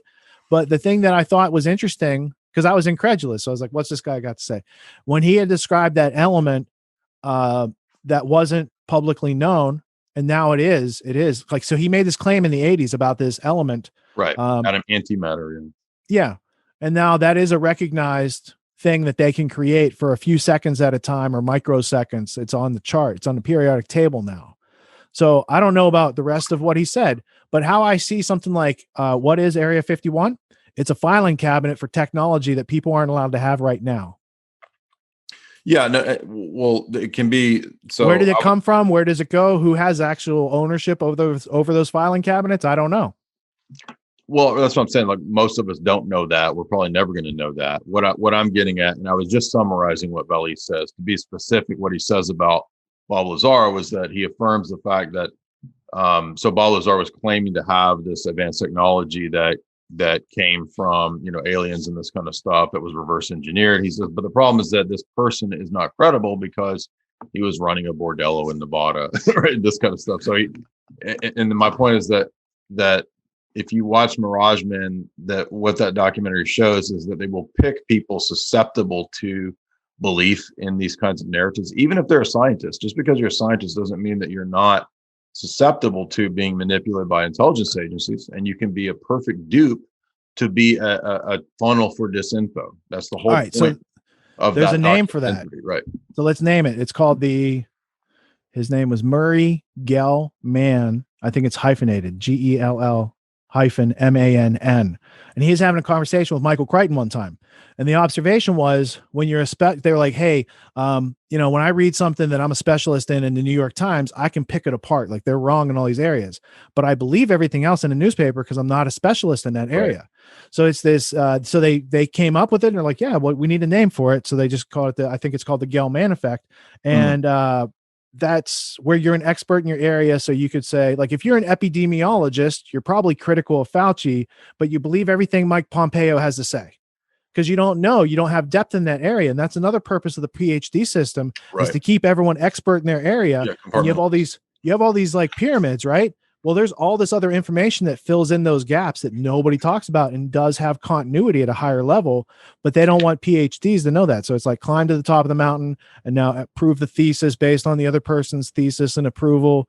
And it's Prussian education. It's Prussian schooling and indoctrination par excellence. Well, I'm just saying that. So if you watch Mirage Men, basically the point is that the counterintelligence operation that used the alien story and mythos chose highly suggestible, narcissistic, and kind of kooky people who had a voice and had maybe they were scientists, right? And they would bring them in and they would show them, like imagine being taken to a military base and a general says, Richard, we like your work. We've chosen you as a good American. We want you to tell the rest of America about what we've discovered about preserve your bodily fluids. That's right. And he says, now, Richard, I want you to sit down and I want you to watch this VHS tape. And all this VHS tape is like a crappy version of like a saucer taken off from a base. Right. Yeah. And then you as a susceptible, not you literally, but just in theory, like, yes. Thank you. I've been chosen. The military wants me to give the information to and so they send you out unwitting, right? And this is literally how they did it. They chose, I forget the guy in the 70s they chose, and they chose another person in the 80s, and they chose Bob Lazar. So they've chosen these different people to do this.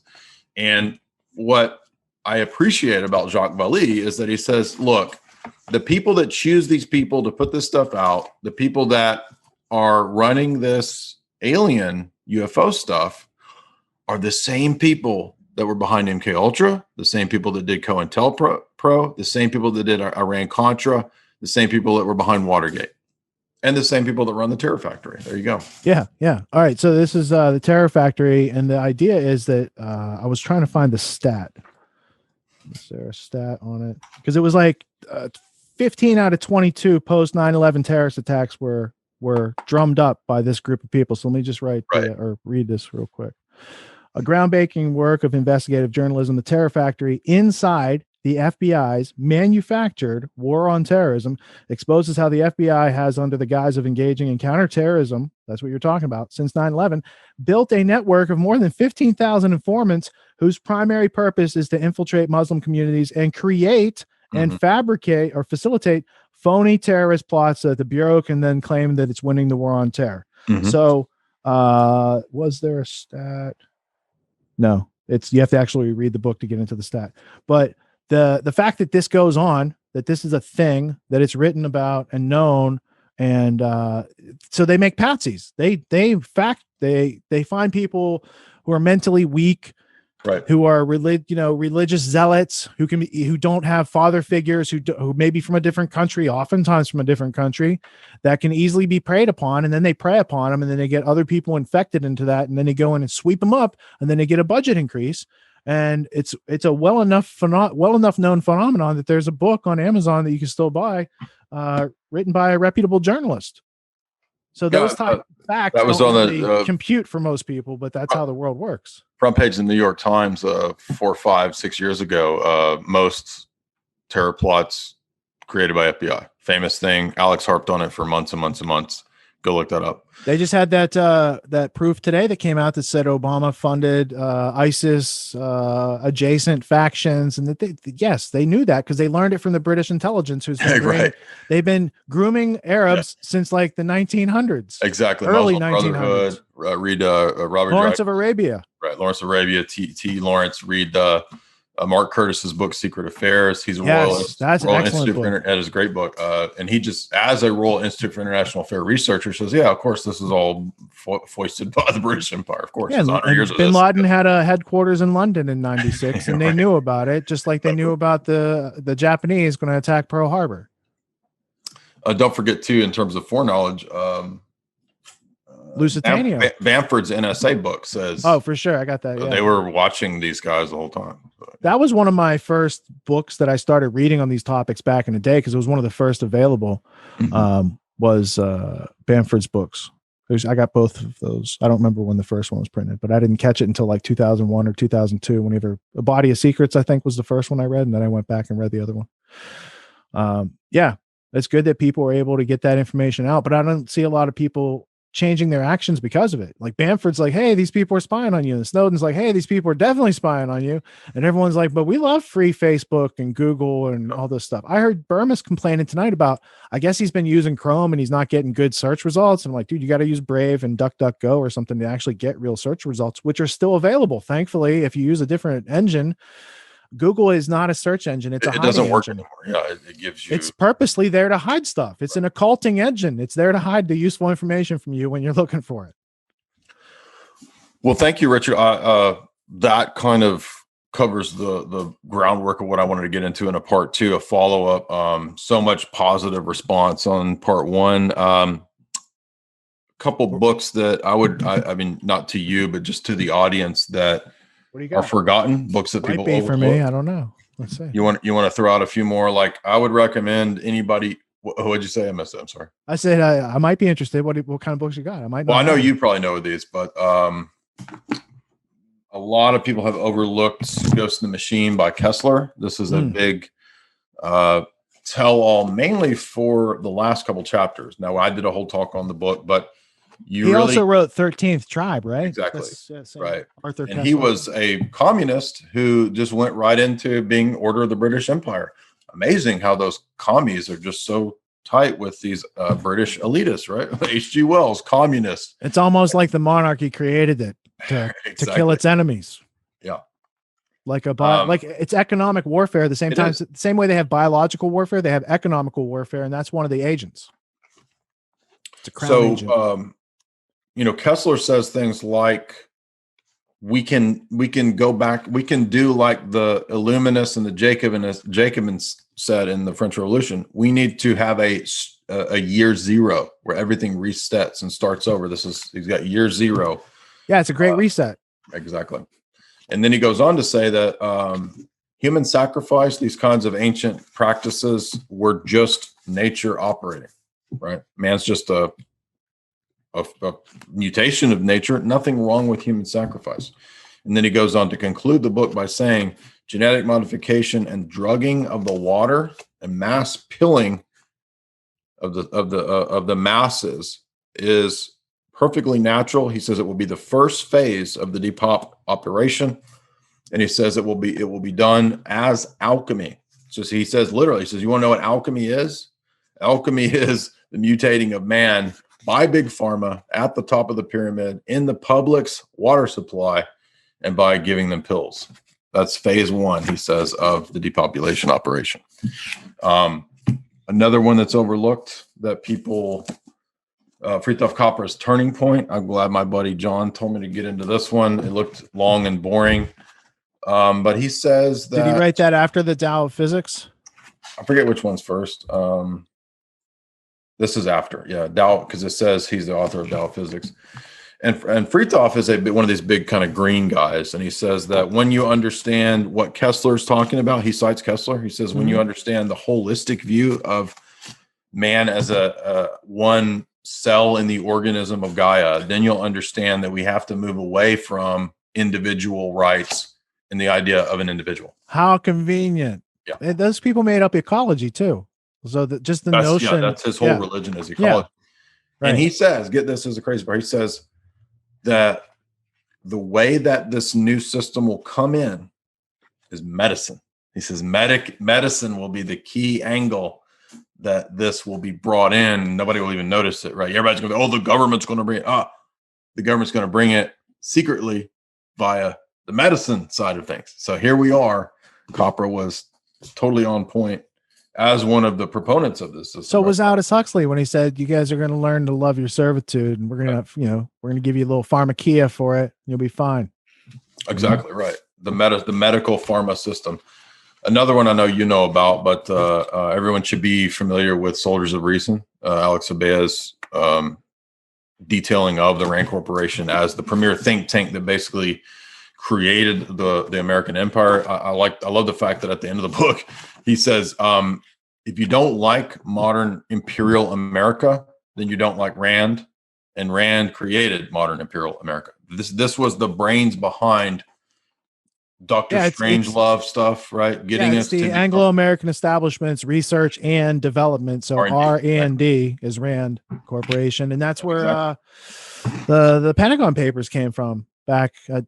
Daniel Ellsberg, 1962 or something like that, had leaked that in part, at least. Or was it meant to be leaked to see what the test was that a limited hangout? That can be debated, but either way, essentially since that time, Rand has been selling war, right?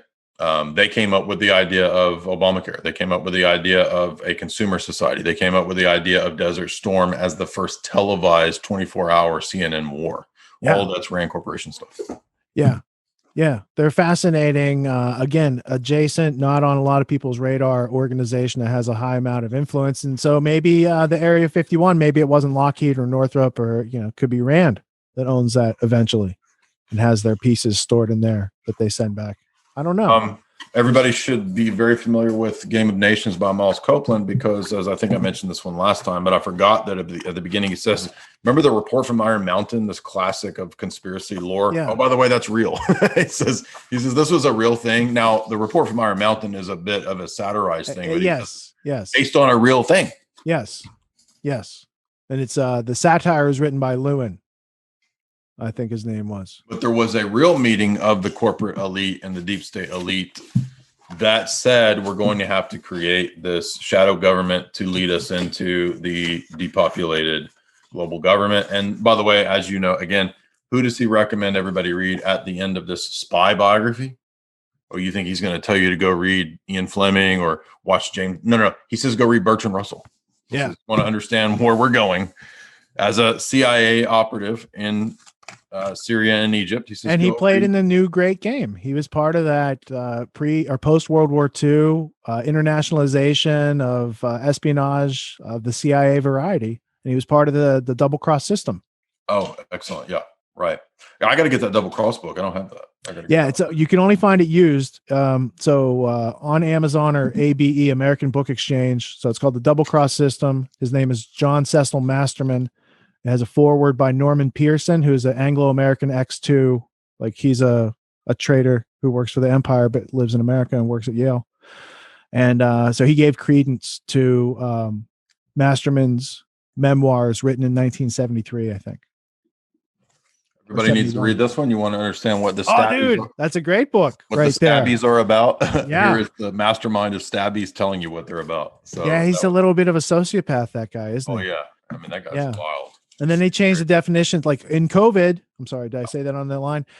In the current plague, they changed the definition of what a pandemic was. They changed the definition of what a case is. Yeah, dude, that's what they did with polio. That's what Salk did back in the day. And then those guys are total eugenicists, fresh out of Nazi Germany, getting the research and let's play with the stuff. They set up labs in the Congo and Leopoldville and these places and monkey kidneys, all sorts of crazy stuff that goes up to the AIDS pandemic. Is that an epidemic or a pandemic? This is an amazing book too. That if you read a book like this, it's like, if you read Abaya and then you read Pentagon's Brain. Oh yeah. Somebody mailed me this book. I don't even remember who. A long-time Jay's Analysis reader and listener just sent me this book. I was like, please read this. And I was like, I put it off for a year. And then I read Rand Corporation. One thing I noticed about these big kind of fat books like this is if you read Abeya's Rand Corporation, you'll see all this stuff that will mention people and groups that don't fully connect the dots until you read another book about DARPA. And then you'll say, oh, wait a minute. The people at DARPA are working directly with the people at Rand Corporation. And it's like revolving door, same people, same projects, same stuff going on. Yeah. And I find that when I'm adding things to my history blueprint model, once you have somebody in there and you start to map out, oh, these guys went to the same school. Let's see if they work together. Oh, they do work together. And this is how they have like the lineage and people get brought in together. And you're way ahead of me on that. So everybody should definitely check out, Richard's Brain. The history blueprint, I call it. Yeah. I think it's linked in the Grand Theft World notes every week for the podcast because I usually refer to it someplace in there so you can jump into it from there. And everybody should be familiar with Attali's book too, because it was so prescient for maybe kind of, if you read a lot of the 60s stuff, like you'll get the kind of passing references in Brzezinski 70s stuff or Quigley to the managerial, the technocratic, the computers running things. Well, this is an updated version of all that where Attali will just tell you, yes, in the future, it's all going to be one gigantic golem brain. He says we're going to control everybody through sports. This is basically an updated version of Brave New World. And he says that transhumanism, for example, he says the transhumanists are the vanguard of the New World Order.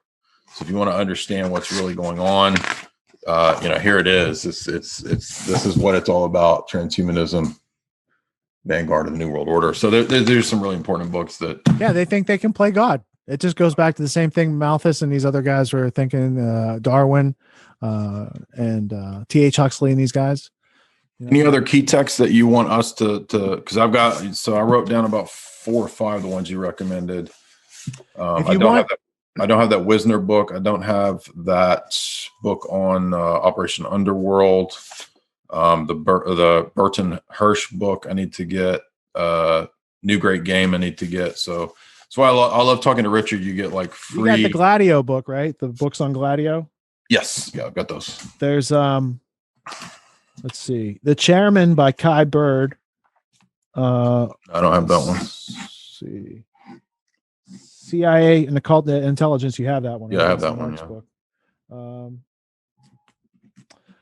I have several books just on William Stevenson. So I would start with A Man Called Intrepid. Intrepid. Yeah, I don't actually have that one. So. And the tricky part is it's by William Stevenson with a V, and it's about William Stephenson with a PH. Right. And that throws everyone for a loop because you're like, what is this? And that's part of their spycraft because William Stevenson's name wasn't even William Stevenson, but he trained Wild Bill Donovan, and a whole bunch of other coterie that followed in the legacy of Cecil Rhodes, the Anglo-American established spy, the whole intelligence system, and the rest of the political and statecraft and education systems in this country. It's kind of goofy, but it reminds me of a recent spy. It was like the last spy movie I actually liked in a long, long time, which, believe it or not, I did not expect to like this. And I'm not agreeing with necessarily the morals of the film, but if you watch Luc Besson's, and he likes to do these kind of spy movies every now and then, he did La Femme Nikita, but if you watch his new spy movie, Anna, which had really bad reviews, I actually thought it was pretty good. There's some insights in there in terms of like how intelligence agencies use swallow operations, how they use models and Hollywood type people to be undercover assets. And again, obviously it's Hollywood, it's goofy. But at the end of the film, what she comes to realize is that the Soviets, because it takes place in the 80s, the Soviets and the West were both vying for her to give her life to them. And she kind of comes out of it like, I don't want to work for either of these people. Like both of these state entities are enslaving me. So I think you would actually like that kind of message there. Yeah, there's a bunch of because she's an assassin, Soviet assassin. Yeah, I'm familiar with the plot of it. There's a couple other ones out there that are similar. So they prey on orphans, they prey on models, they prey on people of different lifestyle choices, these sort of things. And then they have methods. Like I was watching that movie, The Recruit, with Colin Farrell. Yeah, it's like, that's one of the first ones the CIA openly consulted on. Yeah, it's like, one mind fuck after another, as far as, you want to participate with gangsters with mystical, magical trickery and technology that you can't even imagine. Go ahead. I mean, that doesn't sound like the nice thing to spend your time on in this lifetime, but some people, it's their thing. Right. Well, and it doesn't typically end up going well for people, right? I mean, it ends up a lot of times being from the outside, you see people getting used from the military, like signing up because you patriot, like 9/11, and then you're over killing innocent people. Yeah, you're owned. That's the thing with Anna that I really liked, was that she's under these Soviet handlers, she's owned. The temptation I just went blank. John Wick's owned too. Like a lot of those types of movies, it's a chain of ownership. Right. So there's not true freedom there. That's the point, is that the lure of, like, you just like with the military, right? Oh, son, if you sign on with the military, we're going to give you a free college tuition. You're going to, right? But you're owned, right? Do you want to be owned, or do you want to determine your own destiny? That's the point. And if you want to determine your own destiny, you got to be a crooked politician, it seems, because they're the ones determining everyone else's destiny on behalf of a few people outside of that structure from top down with their ideas. But it's all those people taking money to do evil things that allows evil to perpetrate in such wide spectrum across the world almost instantaneously. Right. So they have a system and it works well for them. We have to understand the system and be able to outgrow it with our learning. So it's getautonomy.info. It's tragedyandhope.com. It's Grand Theft World Podcast. Anything else you want to direct us to, Richard? My channel, people can follow your work. You can see me on Twitter at Tragedy and Hope. And grandtheftworld.com. We're doing every Sunday night, 9 p.m. Eastern live.